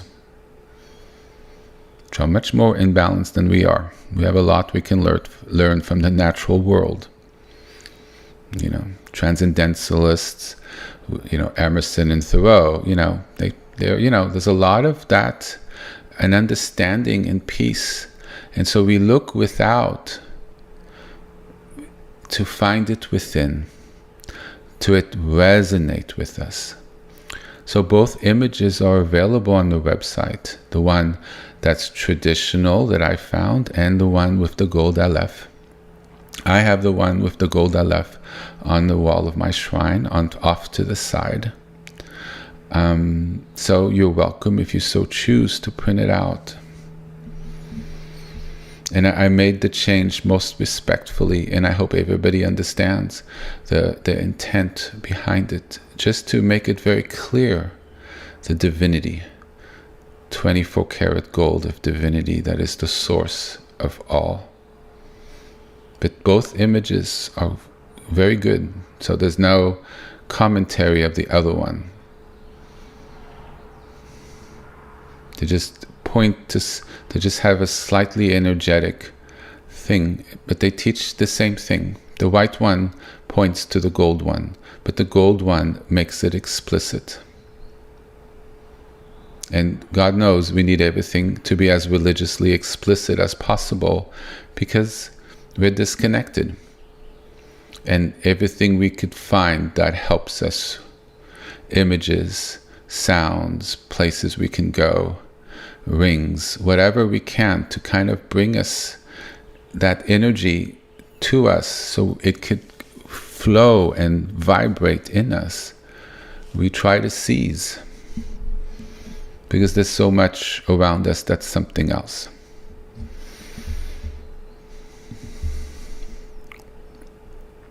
So it becomes a window in the fog. It's a shimmer that reminds us that God is here. God's the source of all. He's in the rainbow. He's in the not-so-rainbow. He's here. He's here now. He's always here. And we only have to turn inwards to the breath to remember. We can turn outwards also to sacred images. It's both. It's both wings of the bird. I turned a lot inwards because the outwards was not as kosher as I would like it to be in that moment in my life. So I turned inwards so I could personally vouch for this. Because I've lived this path. I am living this path. To my last breath, I will live this path. And it's the path to God, which now, thankfully, I have both the outwards and the inwards. But for a long time, I just had the inwards, and it is possible.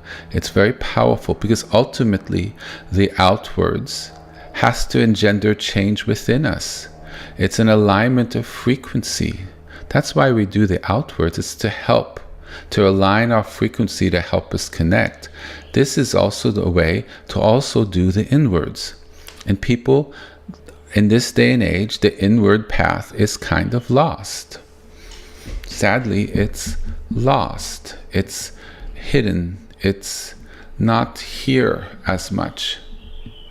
And so this is what I share to remember. It's here in us, not always just out there. It's both. We could easier connect out there if we also have the resonance in here. And if we connect a lot out there and we feel that sacredness out there, well, if we contemplate it and look at it, we can realize that it feels like it's out there because we're feeling it in our body. Therefore, it has to be in us as well.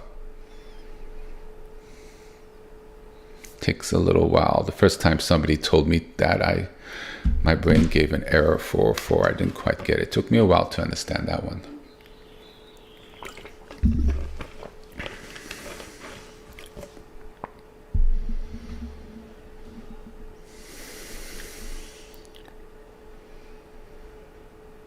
So it's the coming to understanding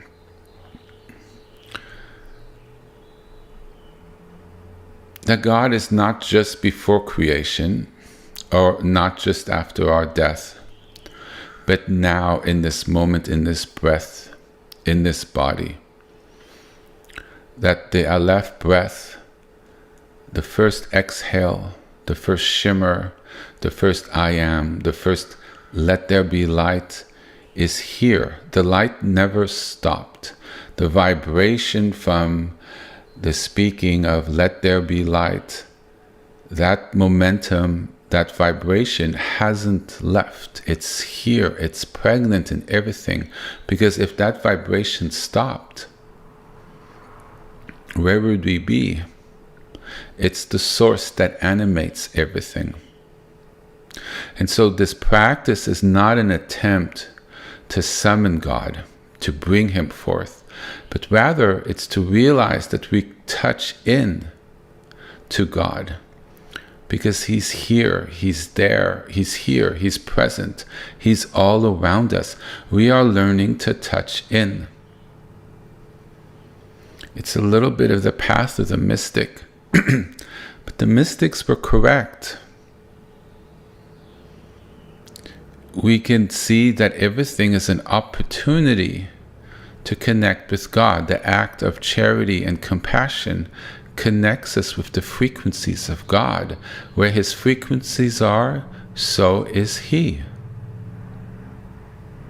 Because that resonance of compassion, love, and care are qualities of God. Therefore, that energy that we're emanating, that we're feeling, that care we feel that motivates us to act, is a divine frequency that lives within us. So as we contemplate, we begin to realize that there are layers that we haven't fully contemplated. And then we realize there are opportunities and ways through a different understanding that can involve the way we have been understanding it, but it's like also something additional that we could also bring in. I do not only advocate the inward path. We need all of it. The practice, the reading, the study, the care, the helping of others, the charity, the reading of sacred texts, attending services, saying outward prayers. All of it comes in.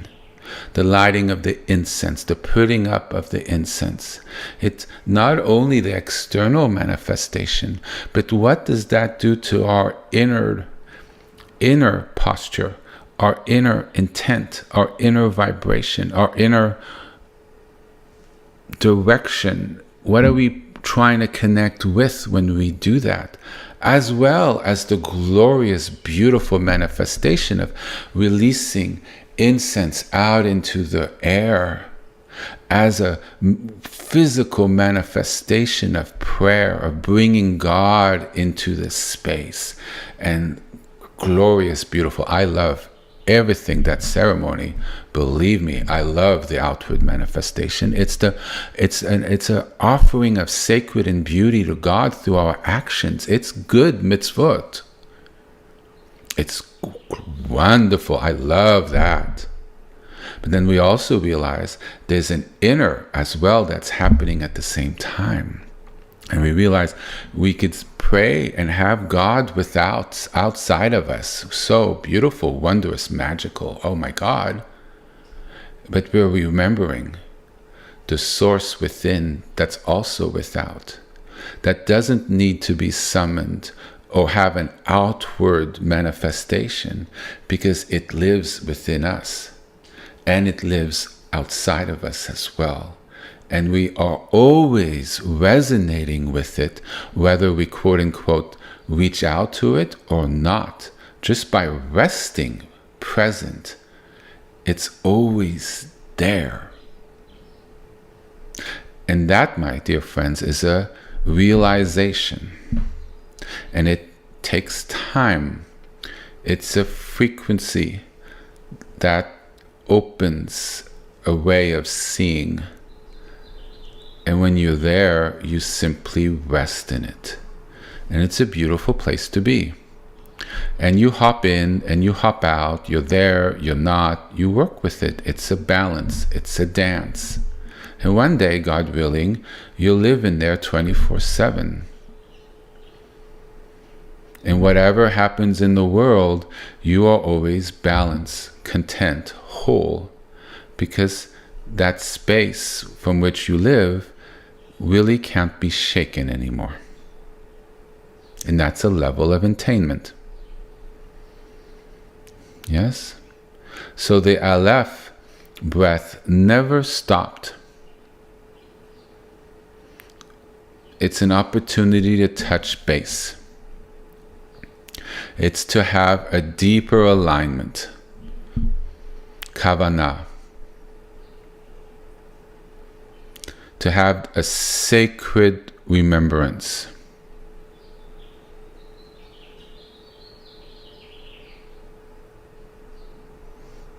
We do something with intention.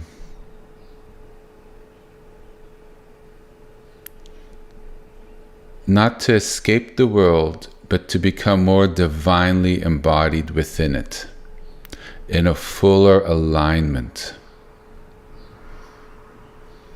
to ride that Merkava chariot, to be that rider in the horse, a divine embodiment. So we don't chant at God, we don't say mantras to God. We do that to align with God in breath, in body, in stillness, in voice, and in vibration. It's a prayer of wishing to get into ever closer relationship and frequency with Him. A pathway for bringing the living presence of God back into our lives. So that presence heals us, it guides us, it elevates us. Things that shouldn't be in the battery of our body, in the bones of our legs, where a lot of it is held. And I think for the women, have a lot in the pelvic bone as well. All that we hold releases through those alignment with a more divine, pure frequency that moves through our bodies. This is when I say, when we do a mantra, let go. It's like, this is where you let go and let God. You just do the practice and you allow it to do its thing. We work on the manifesting the energy through the sounds, through doing the practice, and we allow it to flow. At some point, we're not even realizing we're saying it, or we didn't realize that we stopped saying 20 minutes ago, but yet we're still feeling the energy, and we're making that energy continue moving with our intent after we've created it. And that energy is divine. It's God's presence through His name, through His vibration, that we've sort of cultivated, we've brought forth to be with us. And that itself brings us into alignment. It aligns the different hemispheres, the left and right columns, into a greater union, a greater balance. And we let go into that, and that is what heals us. It's a means. This is a technique. By using the very essence of what's holy and allowing it to bring us back into alignment. Yes? And one can say here,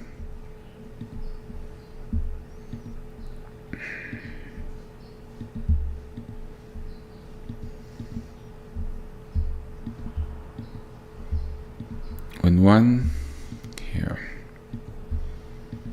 decidedly I'm really here. Well, now it's not, none of them are in where they should be.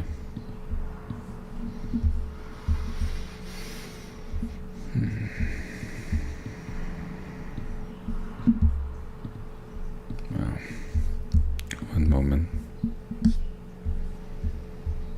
Decidedly.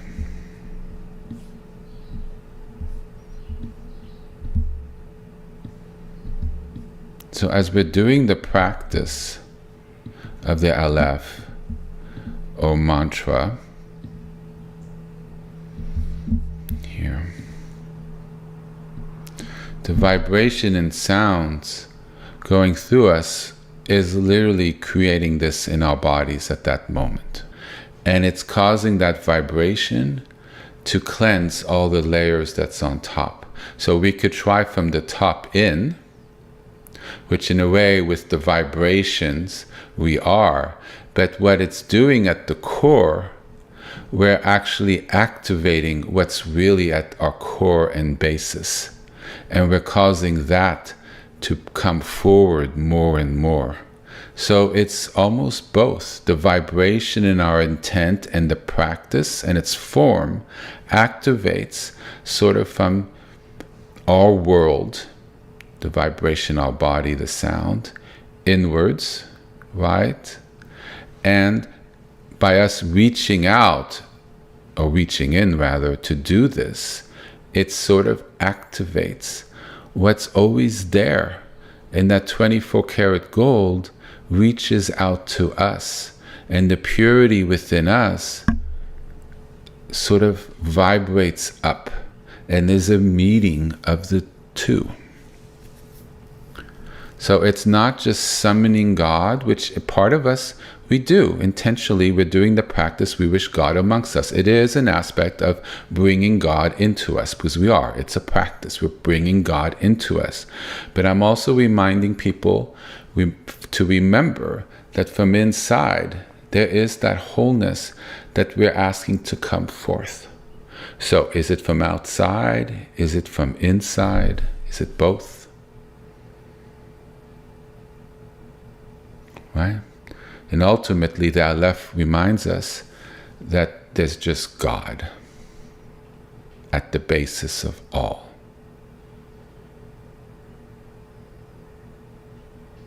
Yeah?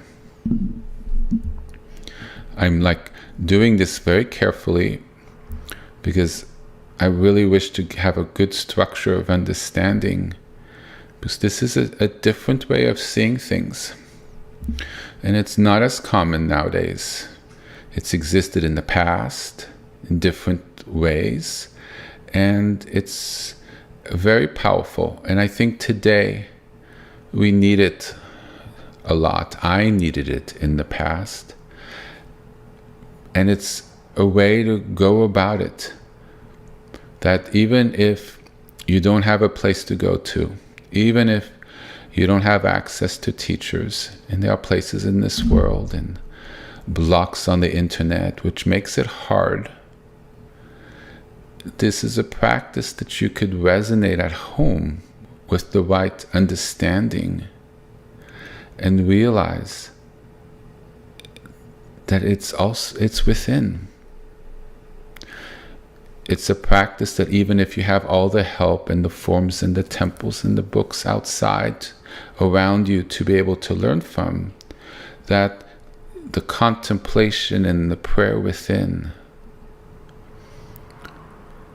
is nourished by all these things, and by taking them in with intent and realizing the sacred of it, and not just doing it out of force of habit and quickly, but just trying to feel the frequency of it, the holiness that brings it within to a prayer through action and intent.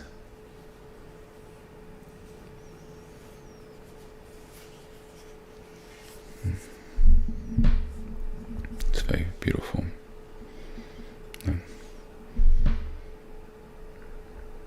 I find it very beautiful to study holy texts, and I just, there's a lot of mundane things. You take time to just sit with the word is beautiful. In its elegance and its simplicity and its pure heart and the desire to learn and to understand better. It's a very beautiful thing. And it helps our vibration to connect and reduces the sense of separation, which in turn empowers us. I'm saying this many different ways, but I think I've kind of got it. So the Aleph comes from the Jewish tradition. It is not borrowed from another tradition. The reciting of names and sounds fully exist within the Jewish tradition, as well as other traditions around the world, indigenous and not indigenous. And it's the realizing that vibration carries power. And vibration and the power of frequencies that it engenders can have an effect on us.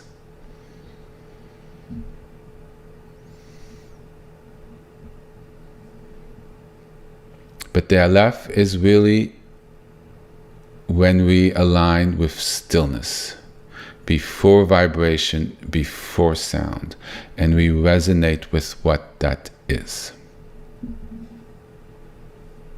It's a meeting in intimacy. It's a reverberation. Mantra, saying multiple names of God, is a reverberation, not necessarily a summons.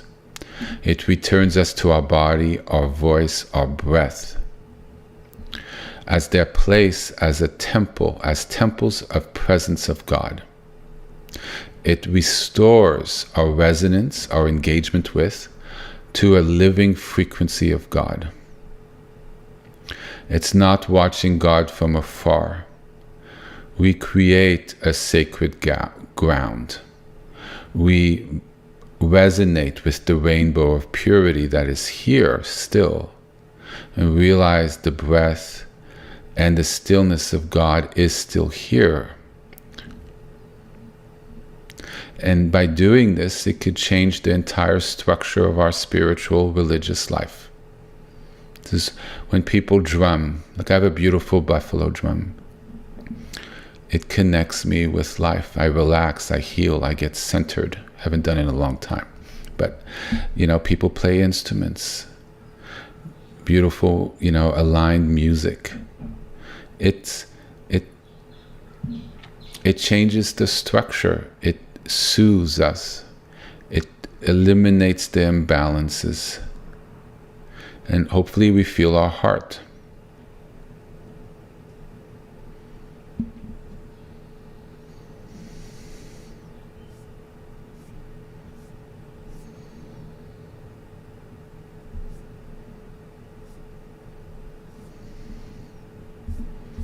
Why don't we take another, how about 5-minute break? And then I'll quickly just say the rest, because I've always jumped around and through and ahead and behind the notes. So I think I've said most of what I wish to say, but I want to just touch in to give a complete teaching, because next week and forward, we're going to work on the practices. But I really wanted to give an understanding of where I've been coming from for the last 27, 28 months now? Boy, time flies. A lot of these things, if people have been with me for a while, see that I've been touching on these points. And it wasn't with an intent to lead here, because each week and each thing was in and of itself where I felt it fit in, or I felt called to say that then. But you're beginning to see the themes, and it's not themes or concepts that I've been creating and placing along the way, though I have been pointing to things. It's because it's, how to put it, it's the alignment of things.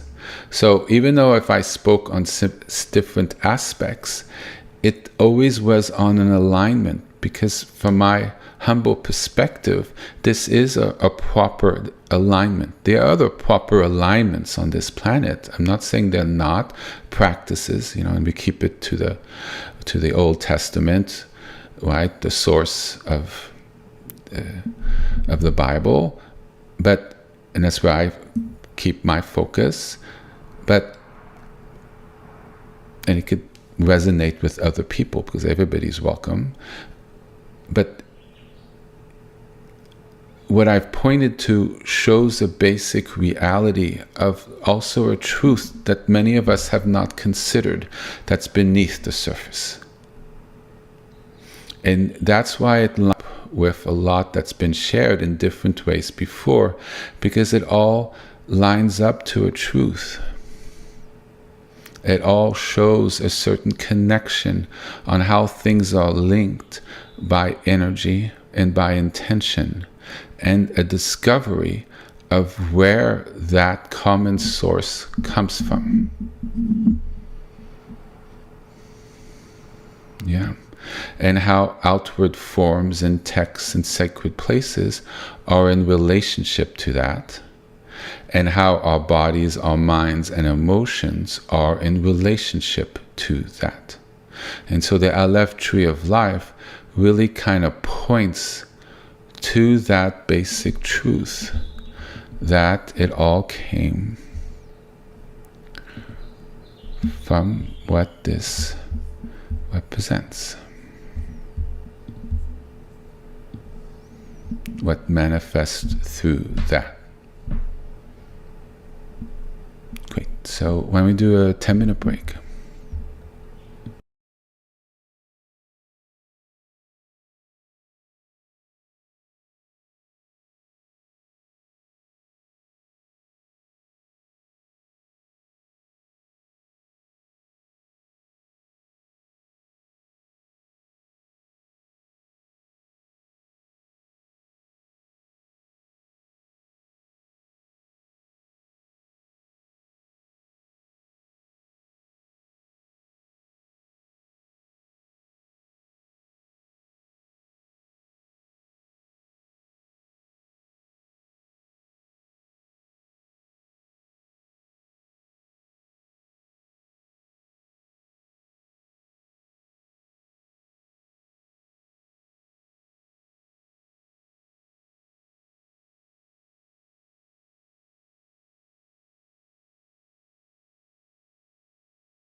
Okay.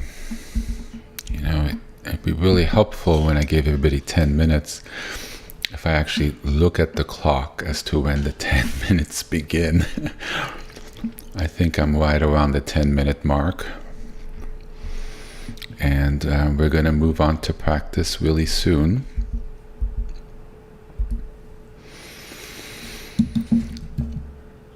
Because all this, from my perspective, doesn't do a lot of good unless you try to connect with it.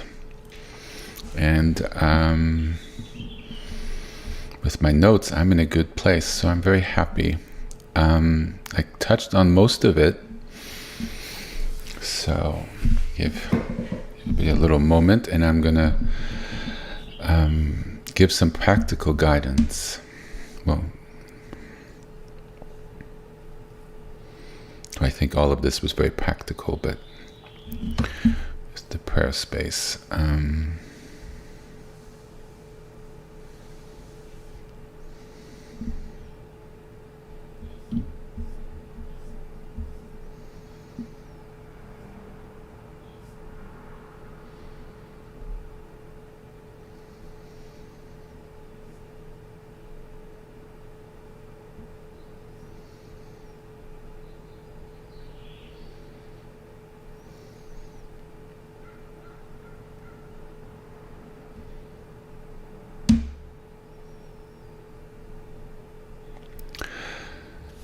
So in a way, we're reaching God by reconnecting, by purification, by healing what's been broken, clearing what's been muddied. We realize that divine breath of life is still inside us. And we return to that purity, to that Eden, by clearing away the fog, not necessarily by fleeing the world. It's an internal journey, though it could always be helped by taking time for retreat and having a little space at the end of our day to kind of touch in and connect. And I wrote this morning to sort of encapsulate everything. We are healing, repairing, and restoring through God's presence. This is what makes this so quick, so powerful. Because we are not doing it only through our own efforts. We are bringing God onto the journey and bringing in those blessings, healing, and care, with a capital C, and forgiveness, and His desire, with a capital H, to heal and repair the connection with us. We do it with God, not from exile from Him, but with Him. God becomes a companion on our journey. And what I've personally discovered is that He can walk with us. And we don't have to do it alone.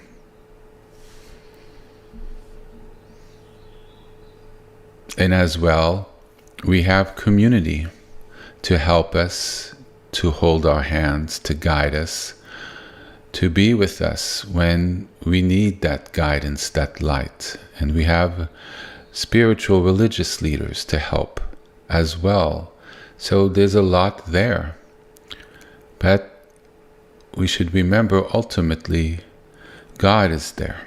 He was there at the beginning and He's here now. And that frequency, that consciousness, that holding of love and care and compassion towards us and with us is a resource we can tap into.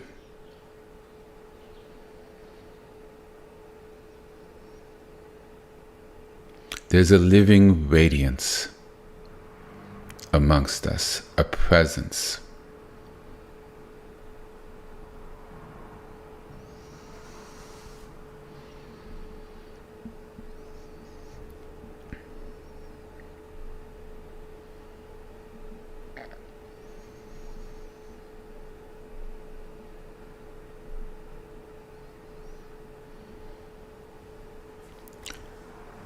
So ultimately, the Sifirot is a concept, but it's a real one. It actually works. That's what makes it so powerful. But it's not so much all the teachings that come from it. We have to enter the tree, become the tree of life, dwell in it, embody it, realize the condition of what it is with us individually. And we learn to bring in that living presence and to repair it. And with our repair, we also repair the world, because our engagement with the world will be different, and we put out a better frequency. And what starts an individual ends up becoming the whole. And we could also have an engagement actively as well. And we bring in wholeness and all the different levels of trees of life that exist in this planet, depending on how one perceives it. And God begins the flow. We begin to live in a flow of the Shekhinah. And the Shekhinah and that golden chariot really begins to manifest more and more.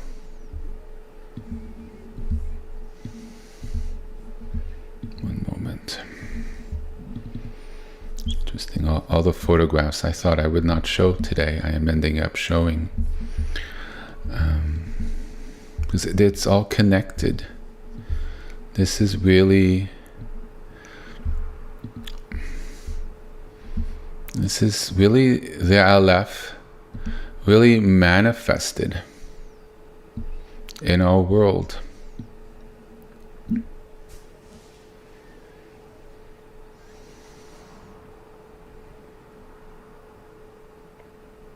Now, the symbolism's Jewish, and the words, it doesn't mean anything what's around it. The programs only go so far. But this concept works for everything. It's the symbol of divinity. And ultimately, this is the Aleph manifested. It's what the Aleph gave birth to.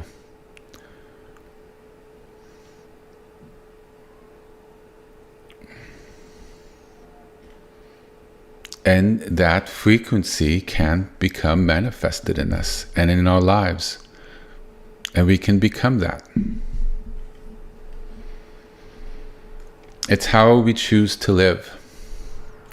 A rainbow is just not beauty. It represents covenant with God. The biblical roots to that I won't go into. And each color of the rainbow represents a frequency that we can choose to walk in or choose not to walk in.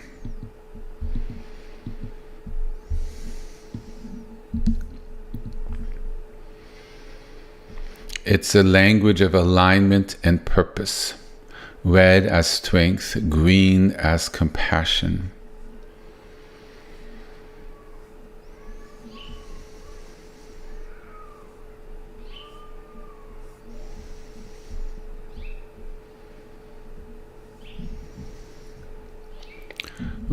Red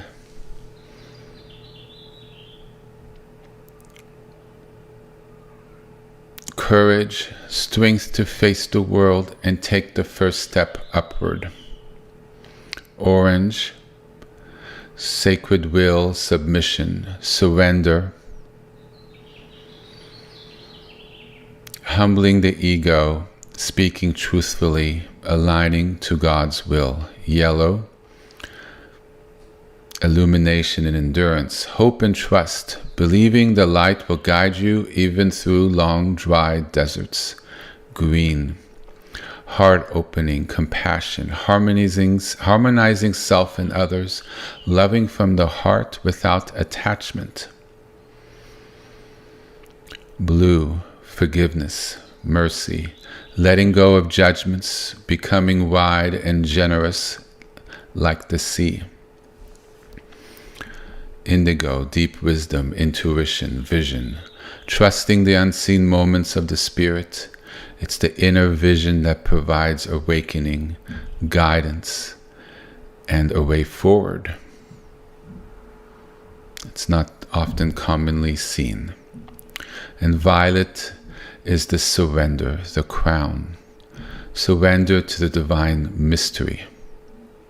And an acceptance that we're held by God's infinite, unknowable love.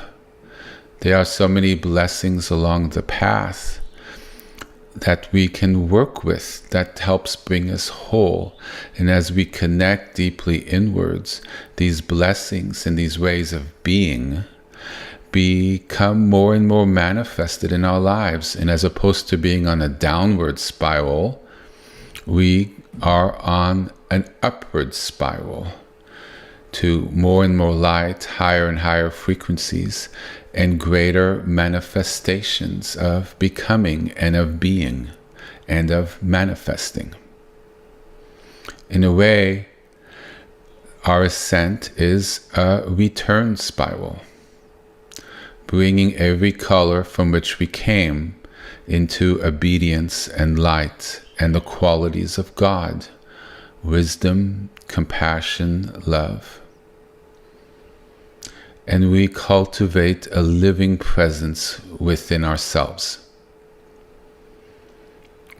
We realize we're not separate from it, but we're deeply rooted in it, in humility, and we reach out in love. And our breath, our kindness, our justice, our prayers, they're the living branches of our tree. They're how it manifests our fruit. And we provide shade and shelter. We oxygenate the planet. We bring life and fresh air. And it's an intention. How do we choose to live? How do we choose to cultivate our lives?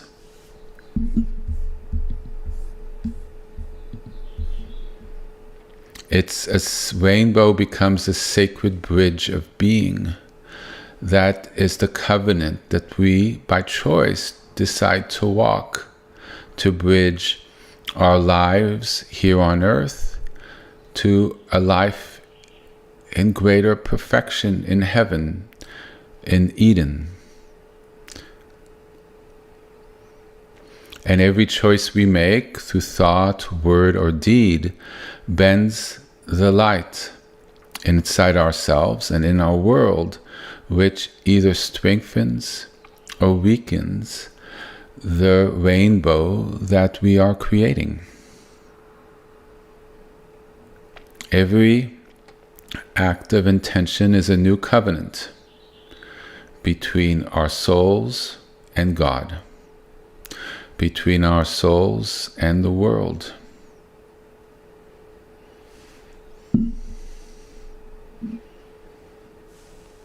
It's every act and move and steering and braking and gear shift in our beautiful little cars affects the road we travel, the speed we travel, and directs our future. So we connect with the source of God in the Aleph. We stand in our tree, in our presence, in our lives, and we work to hopefully heal and transcend imperfections and healing with our intention and acts to unite with God's healing graces and bounties and blessings, which are represented in the rainbows in this beautiful, very, very extremely sacred image.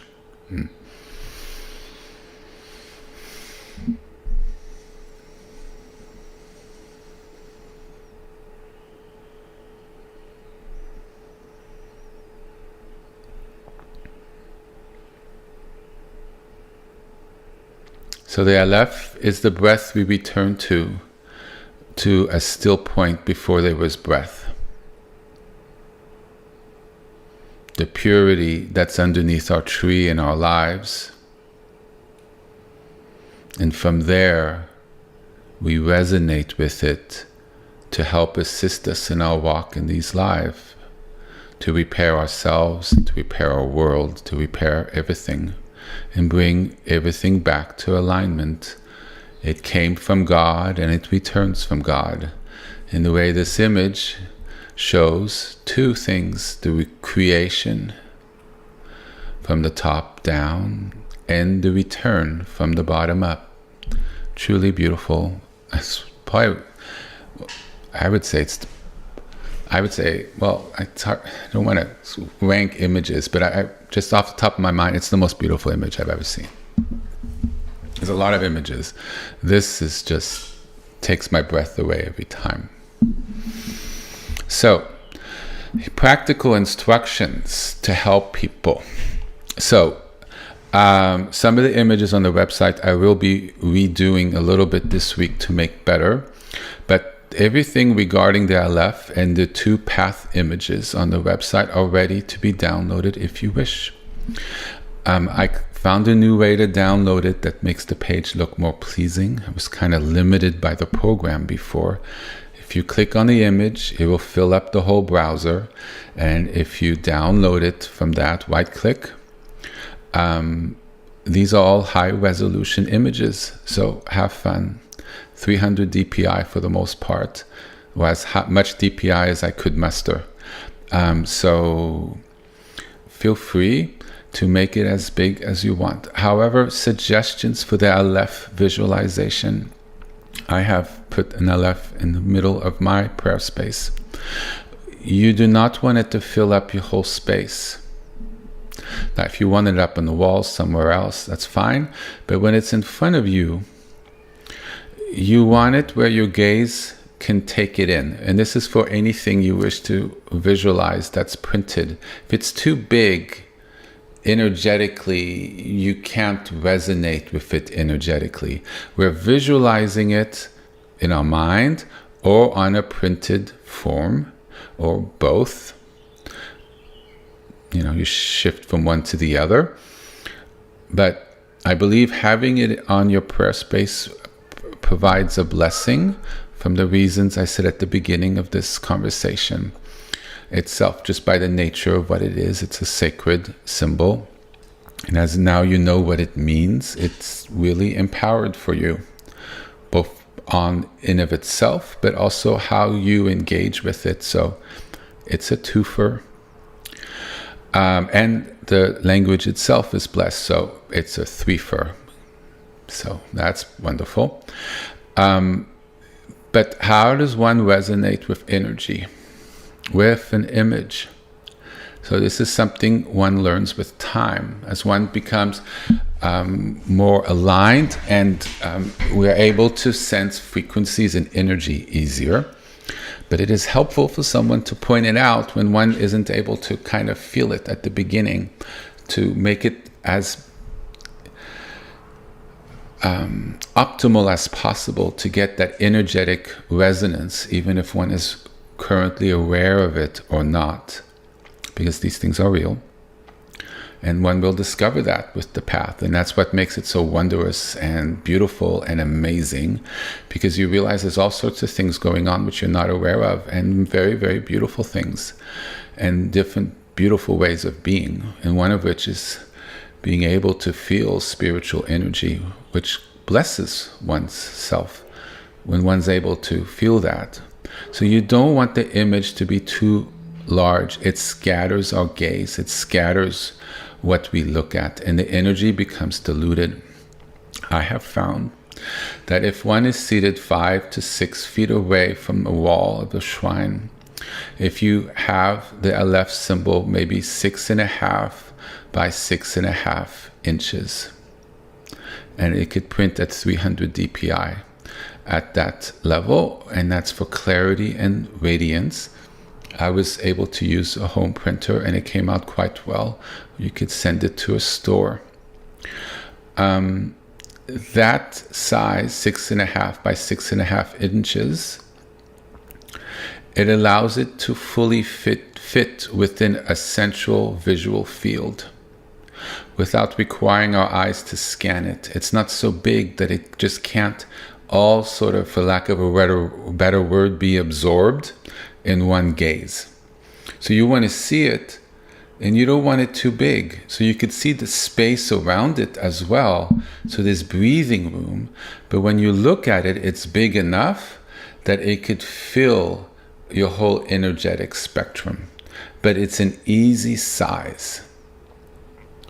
Right now, some people might like it smaller, some might like it bigger, depends on your eyesight, depends on all sorts of things. But generally, I would say 6.5 by 6.5, around 5, 6, 7 feet away would be optimal. If you're further away, then naturally it's bigger. If you're closer, naturally it's smaller. And the size really matches the natural arc of our still vision. And it allows the mind to be quiet and not overwhelmed. And it helps us to encounter the presence which the Aleph carries. So if it I'm not sure if I'm going to quite phrase it this way. If you feel the energy of the Aleph while you remain still, then you found the right size. You'll know. You'll be like, oh, this feels, even if you just feel like, oh, this feels about right, then that is an understanding of energy. And if you feel, oh, I could really feel the presence, oh, that's what he's talking about, then you really found the right size. There's a sweet spot, just like your meditation posture, how you do it, a little more forward, a little more back, alignment, a little left, a little to the right. It's the same with this, and you work with it. You might need to print it out a few times until you find the right size, but please don't just throw it in the trash. It might smell if you burn it, so I don't know. What I do personally with images like that, because it's a little toxic if you burn it. If it's a normal piece of paper, maybe in the sink you burn it, but still you don't want to cause a fire. I don't know. I say a prayer and I shred it. I know, it sounds a little aggressive, but throwing it in the trash doesn't sound right to me either. So I find by cutting it up in small little pieces, it's a modern way to dispose of it in a skillful way. And then you could put it, in the recycle portion of the trash. But before I shred it, I realize what I'm shredding, and I say a prayer and I say thank you, and I'm honoring it by properly disposing of it. And I think for me, it feels like a proper way to, you're kind of not allowing it to rock or to mix with other things. And I feel by cutting it to a smaller size, you're kind of taking the energy of it out, you're releasing it, and you no longer can see what it was. So I kind of see that as a skillful release of an image without any sort of, for lack of a better word, desecration. People could think of different things. This works for me. Honestly, it's your intent. You're not callous with it. You don't crumple it up and just store it with the garbage. Because how you resonate with an image is how the energy you get back, because it's what you project on. It's what it is on its own towards you, but a lot of it is what you project on it. So if you hold it with sacred, wrong size, oops, printer messed up, right? It's still partially formed or it's fully formed. So what do you deal with it?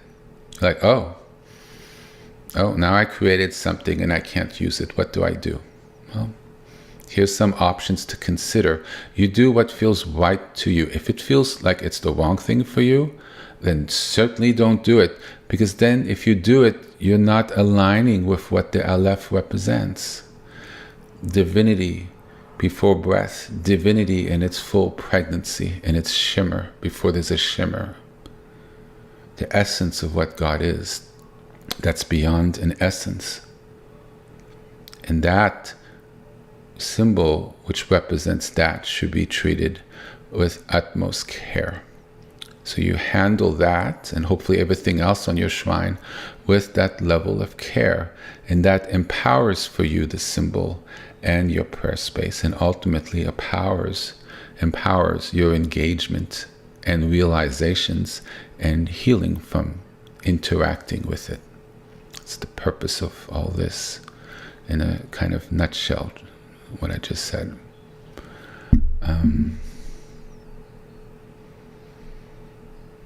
So in a way, with our space, by that level of mindfulness and care and engagement and treating the objects in a proper way, you're creating an area of divine energy where the Shekhinah can manifest, whether it manifests from itself, which I believe it does, because objects can hold vibration. It definitely can, including images and pictures and forms, absolutely. Take my word for it. But also because we believe it is. And therefore, since Shekhinah lives within us, since we think it is from our minds and we look at it from our eyes, we trigger the Shekhinah that lives within us, and that energy summons up. Right? And therefore, when we resonate, we feel it. So it's from its own end, but also it's from our end as well. Does that make sense? It's from both. So by treating it sacred, by putting incense under the pictures, we're realizing we're not worshiping the pictures, but what it represents and the energy that it holds and is able to manifest. Or at the very least, one doesn't believe that, it's because we hold what it represents as sacred, and we honor those thoughts, those feelings, to what we're resonating with, and we ask that to enter the space, to purify that so we could better resonate with it. You see, these are all skillful means to help us engage, to have that feeling. So it becomes like when we're in front of these objects, in front of our prayer space, that we're going into a beautiful pool that's like slightly warm, but not too warm, that sort of hugs us. That's like, ooh, just right. And that's an energy that we cultivate. And by bathing in that, by doing practices in that, that heals us. It takes away from our battery and stimulates the Shekhinah that's from both the outside and from the inside. Neither, both, whatever. It just becomes is. Why is ultimately? Because when one is in alignment, one doesn't think and one just rests in that open, pregnant, whole space like we tried to cultivate at the beginning, and things just are. And we resonate with it. And we don't care whether it's from the outside or inside, it just is. And we just are. And we're in a different place of being.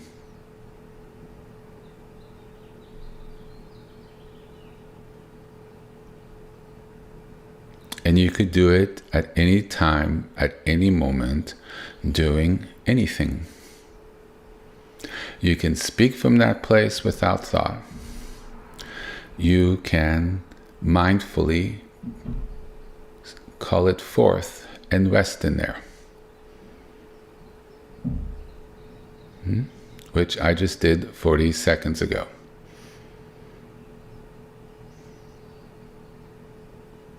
Yeah? And that's our birthright that's available to anyone. We can live from a deep, pregnant space where the Shekhinah lives. And these practices help us to do that.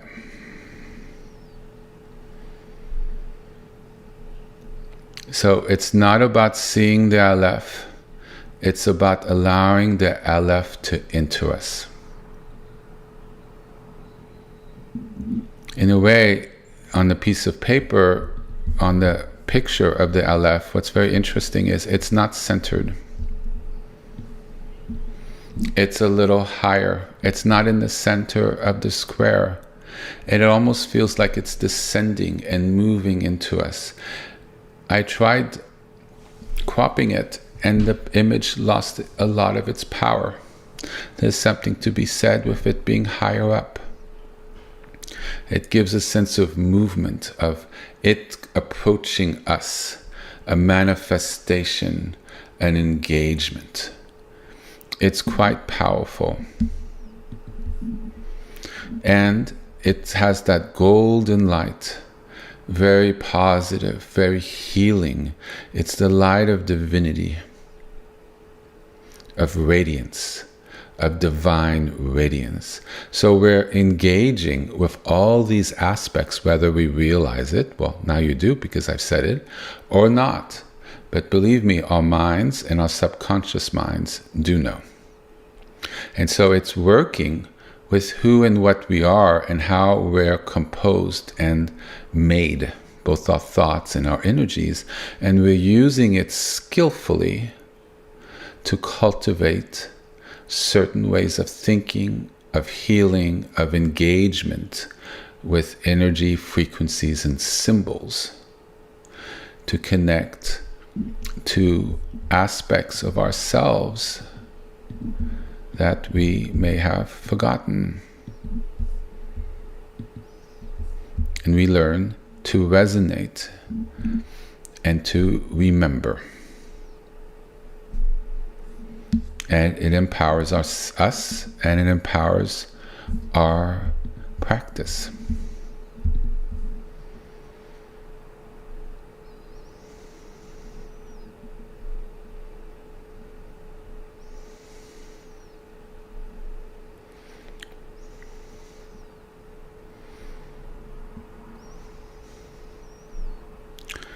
One can see the path as God before us, God within us, and God in our living breath and in our actions. And these images are not necessarily to be studied, but to be entered into, because they form a path that we can walk. The breath before creation, the structure of the unfolding, the structure of the return, and the path and the patterns and the energies that holds it all. It's complete.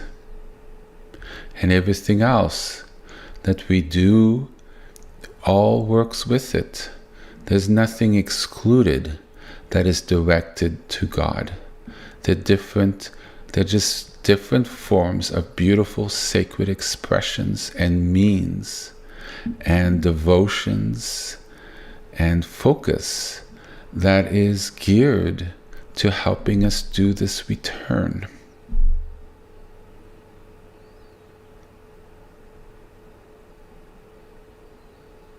So why don't we do an Aleph practice? I was going to do some work with mantra, but not today. And after this is mainly it with the Aleph teachings. I can't think more of what to say about it. But it's more than just a practice. It's a whole orientation of a way of perception. It's an alternative way of perceiving things from a different perspective. But everything that has a perspective geared towards God is absolutely correct. There are many paths home, my dear friend. One finds the path that works for them. And this worked for me. And so I offer that and share that and hope it blesses you and our entire world. Animals. God knows the environment needs it as well. So why don't we do 5 minutes while we move to our prayer space, and we'll do an Aleph practice, and we'll do that. And if you don't have one printed out, that's fine. You could move your laptop in front of your shrine, and it becomes a sacred instrument in your practice, which in turn helps bless it, because objects can hold blessings, including electronic devices. Yes, it's very real. It's just the modern age, and it all works just in a different way. And these images can go into your phone. They can be backdrops to your phone. They're all sacred. The path one is sacred. The Aleph is sacred. The tree of life is sacred. There's different images I'll post that are sacred. The names of God are sacred. It's all so much there.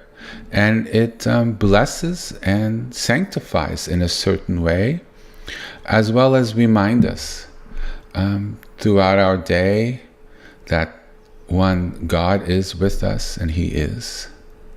And to remind us of where's our ground zero, where's our alignment, and that we're all women and children and boys and girls of God. And our animals are of God, and so are the trees and the clouds and the bushes, and even the rocks are of God. Everything came from what was before the breath. Amen. So 5 minutes, and then we'll do this, and we'll call it a day.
Okay, so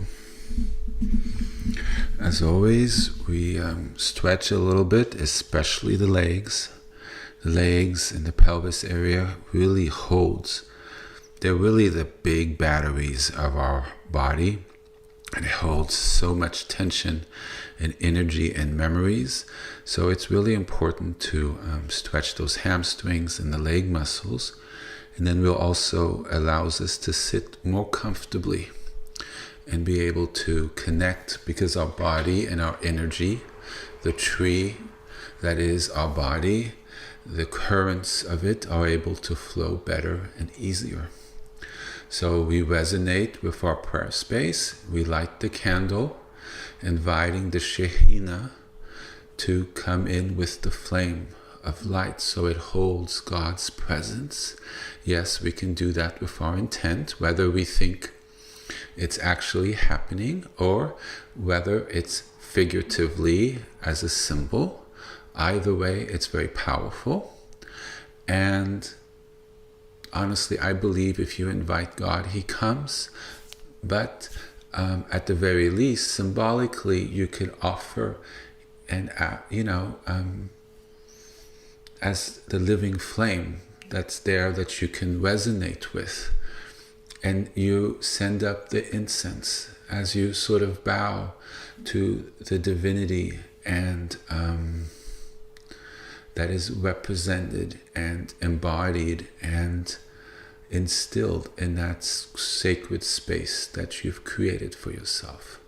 So why don't we do that now for a couple minutes?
So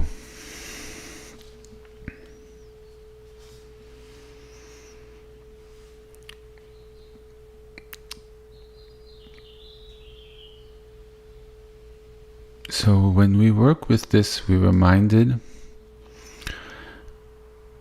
that the vibration of the Aleph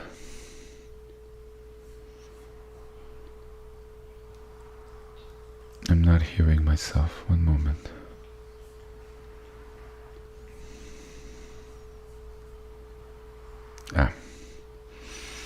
I always check.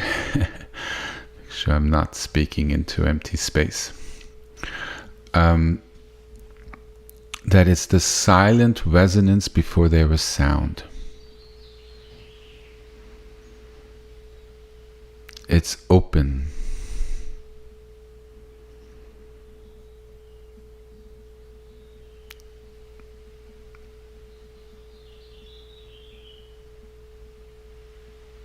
It has a still resonance. We can feel it if we try to feel it almost like a subtle vibration of like an out-breath.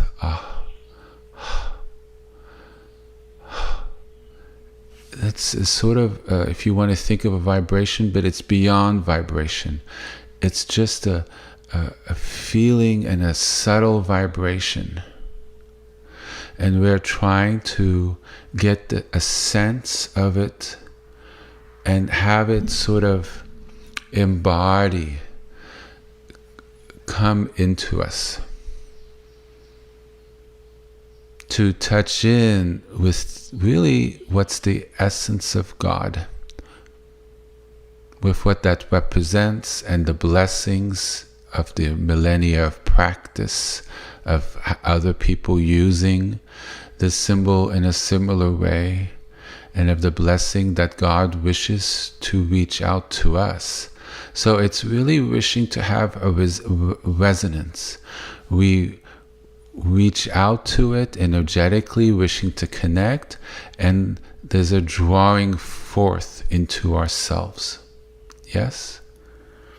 It's subtle, but one learns to feel it more and more.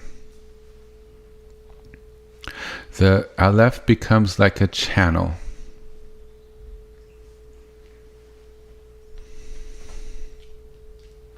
You feel a pregnant vibration. It's the very first stirring of life inside of stillness. But there's yet no vibration. It's like a hush before a symphony. That pregnant space, but yet full. The quivering of a candle before it catches fire.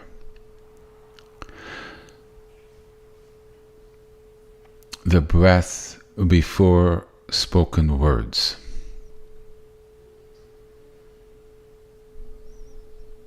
You can visualize it as a soft, shimmering vibration inside of us. Like a sacred of light moving gently through our being. It's not a sound you force with your voice, because it's before sound. It's that living breath, that living presence that we cultivated at the beginning of today. It's that living breath that we feel within our soul. It's the promise of existence. It's the gentle pulse of life.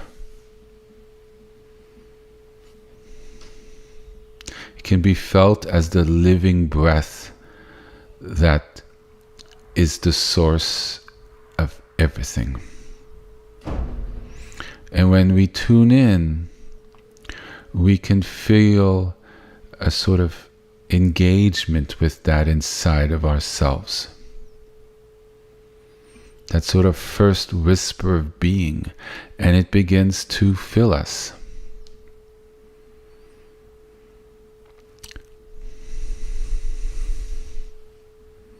It's essence is like, it can be a living scroll that teaches. It lives in the heart of us. And when it's remembered, it radiates blessings.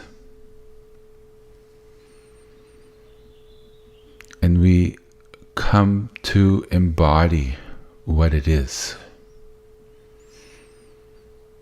And it grounds itself into our world.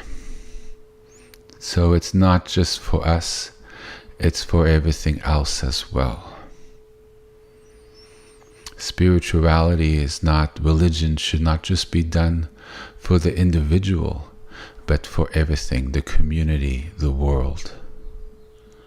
It's a whole engagement with all of creation. And so we activate and turn our tree to the direction of home.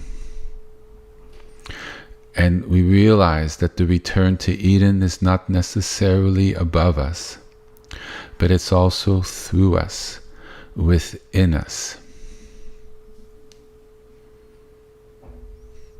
And so the golden Aleph is a symbol of pure unity, pure divinity, pure wholeness and love and care before all these things were concepts, but they were all endued in that. And by resonating with what that is, those energies and frequencies kind of come in. And when we do our out-breath, we allow it to move through us and out of us. We become a vessel, a conduit of that. And it also imbues in us and fills us, and we move it through and out into our world, into our space, vibrating it through our field.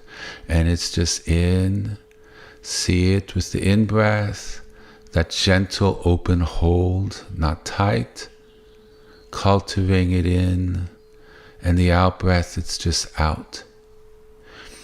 And with time, quickly, or with practice, you could start with that, and then it's pulling in the energy of it and releasing it.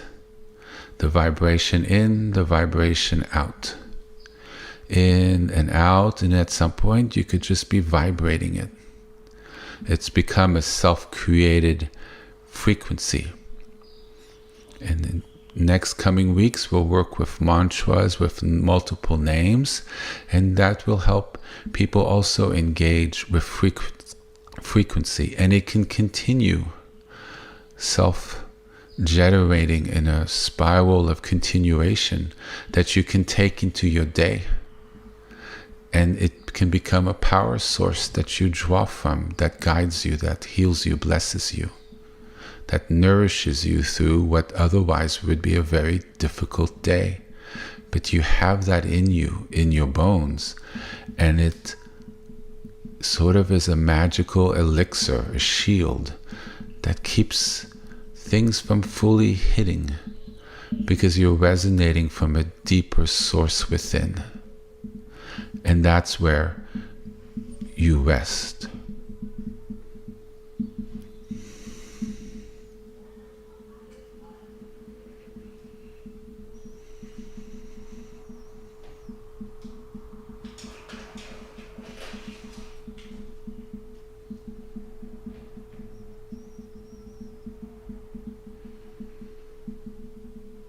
So I think that's it. I'm going through my notes.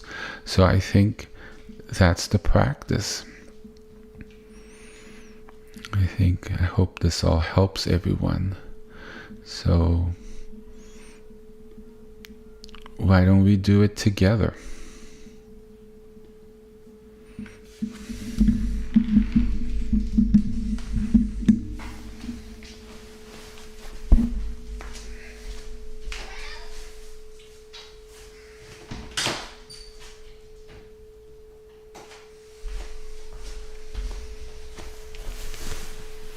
Okay, so this.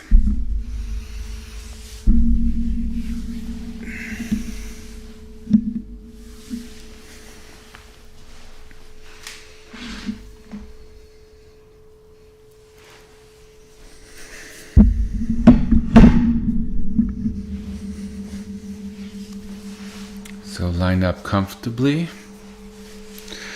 So you could do this from a seated position. It doesn't matter. And you find the right posture that works for you if you're in front of your prayer space, on cushions, on a zabuton, all these things. I have it all on my website, different postures, different people. You work up to it. It's what your body can handle.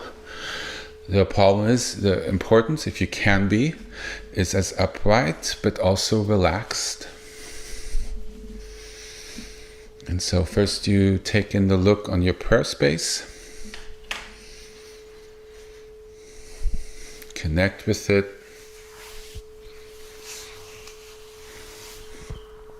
The right hand posture. Deep breaths.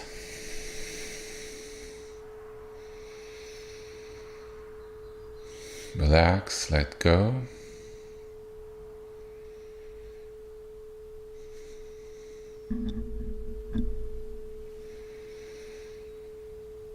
So you could visualize it, or you look it on the wall. Oh, so when you put it on your prayer space, you want to look down on it. So you don't want it to look straight ahead from you. You kind of want to have it, if you're 6 feet away, 7 feet away, you want it about less than a foot above the floor. Maybe 10 inches above the floor about. So you want to have your eyes downward slightly as you look at it. It's a natural posture. It's comfortable. And it also works with the subtle energy channels in the body. It allows energy to flow up through the top of the head better. If you're straight across, there's a subtle constriction in the upper neck that occurs. So down actually allows the flow up to the top of the head. There's a reason for a lot of these things. So you want it a downward gaze, but not too low, because that causes another constriction in the head. So you find that sweet spot. And you want it to be a gentle look at the Aleph. Now, of course, if you have it on your laptop or your phone on the floor, you're going to have to look further down today. But I would just watch the distance, maybe be further back, so the angle is less severe. But that's about it. So you put it on the thing with some double-sided tape on the wall, or you can frame it. And have it a little bit on the shelf, whatever you wish, but then you resonate with it. You look at it, or you do a visualization, and you draw to mind what it represents, which I've been discussing a lot today and last week, and I think possibly the week before, I'm not sure. So what it means, that it's been used in a similar way for millennia, that the character itself has frequencies by the nature of Hebrew, the different names having, the different letters having vibrations, what this one means, and what it means to us, and how we relate to it. And then we open ourselves to that. Energetically, through the breath, hold whatever that is slightly, but it doesn't mean we push it away, is that we draw it. And that open space is like us being an open container. So it's like we pull in the air into our container, but the openness is not a constriction. It's allowing everything to flow. It's an embracing openness. Right? So that's why we call it an open hold. It's open. So energy can still come in. It's just that The in-breath or the drawing in has stopped, but the momentum of what that is can still come in. We're not blocking anything. And then with the exhale, we move it out, but we don't necessarily deplete what's in us. So it's not like we fill up a tank and then we allow the tank to run out so it's empty. It's just more like we allow that emanation out. But we're not intentionally blowing it out, but it's almost a slight invitation that it's out. So it's within, we cultivate it, and we allow it to emanate subtly or more. Right? Now, I don't so much work with breath anymore. I work with energy. So I feel what so here's a different way. I feel what I feel with the image. The color, the shape, the form. Briefly touch in my mind. This is an advanced suggestion, but at the beginning I connected with this right away. The breath thing never really worked for me. A lot of people it worked for. So I look at the image.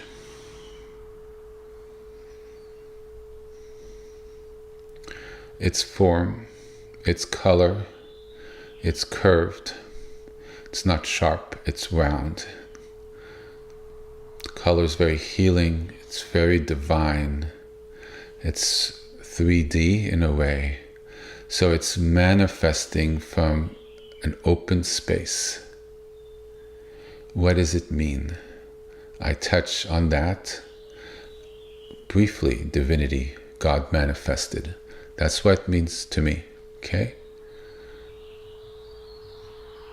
And then I just feel what that energy is. And I open to that. There's no more thinking. There's no more thoughts as to what it is.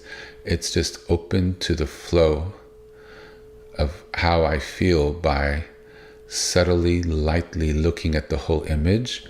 But right now it's out of focus slightly because I'm not locked in. It becomes what we call a soft gaze. And it just comes in and out, in and out. It radiates. There's a circular, energetic thing going on. It radiates in. The rays come in, vibrates in, and outwards from my body and out and around. And it just makes a circle, a feedback loop. And you learn to be in it, to be in the wave. You're in a pool that's warm, and there's Aleph above you, behind you, all around you. And the vibration of that water, especially if you put yourself under the water, so there's water everywhere, and you're not touching the bottom, so you're floating there in that space, and it's all Aleph, and the energy, and the warmth, and the blessing, because you feel it, it's actually also in you. And you rest in that flow and current of what that is. Without thinking, without judging, you just be. All right. Let's just be together. Breathe, relax, let go. How about 10 minutes, okay?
also say, work with the name of God that you work with, like Hashem, Adonai, Yahweh, Elohim.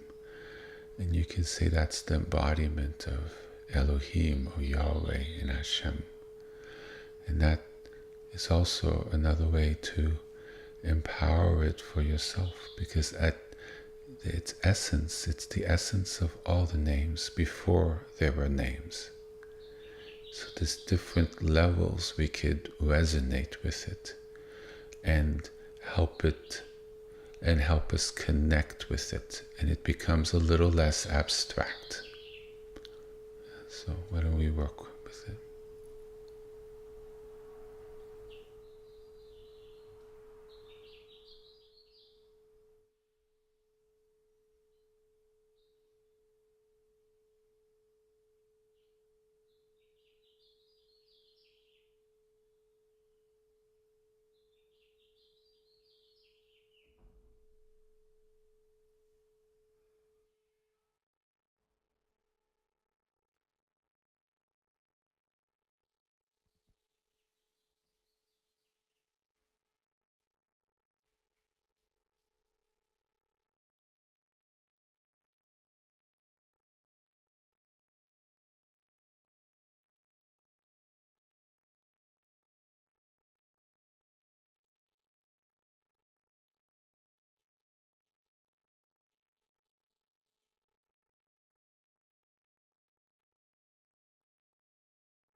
feel that there's an Aleph at our heart. Aleph's flowing in our body, the energy. Realize the Aleph isn't necessarily from outside, but it's from within. It's the basis of everything.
At some point we could let go of the technique and rest in that still place, that open, very alive space that this technique has cultivated,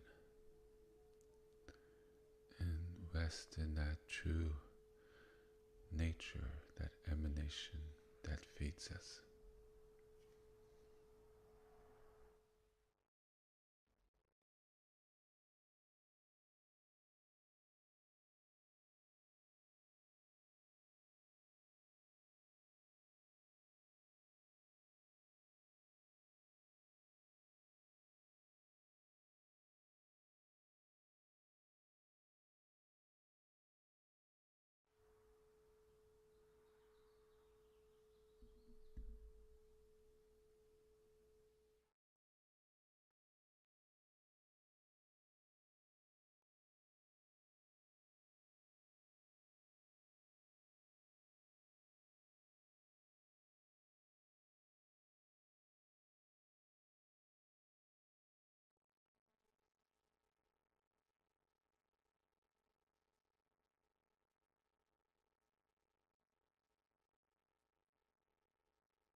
Okay.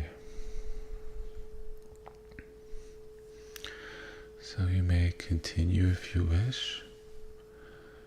When you're done, you can say a prayer or whatever and mindfully extinguish the candle.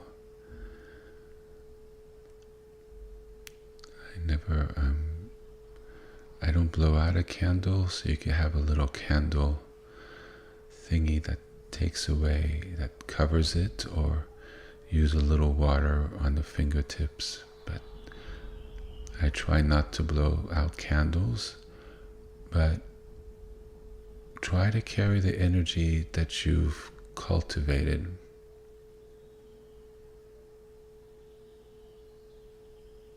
Through your day and your week. And I hope this blesses you. So this is going to be the last teaching that lasts this long. I'm going to try to go back to the shorter Sunday live times with you all, and starting at 7 a.m. No longer pushing back, though I always start a couple minutes later in case, people are running a little late. So thank you for joining me this week, and I wish you a wonderful week, and I look forward to being with you all next week. Bye-bye.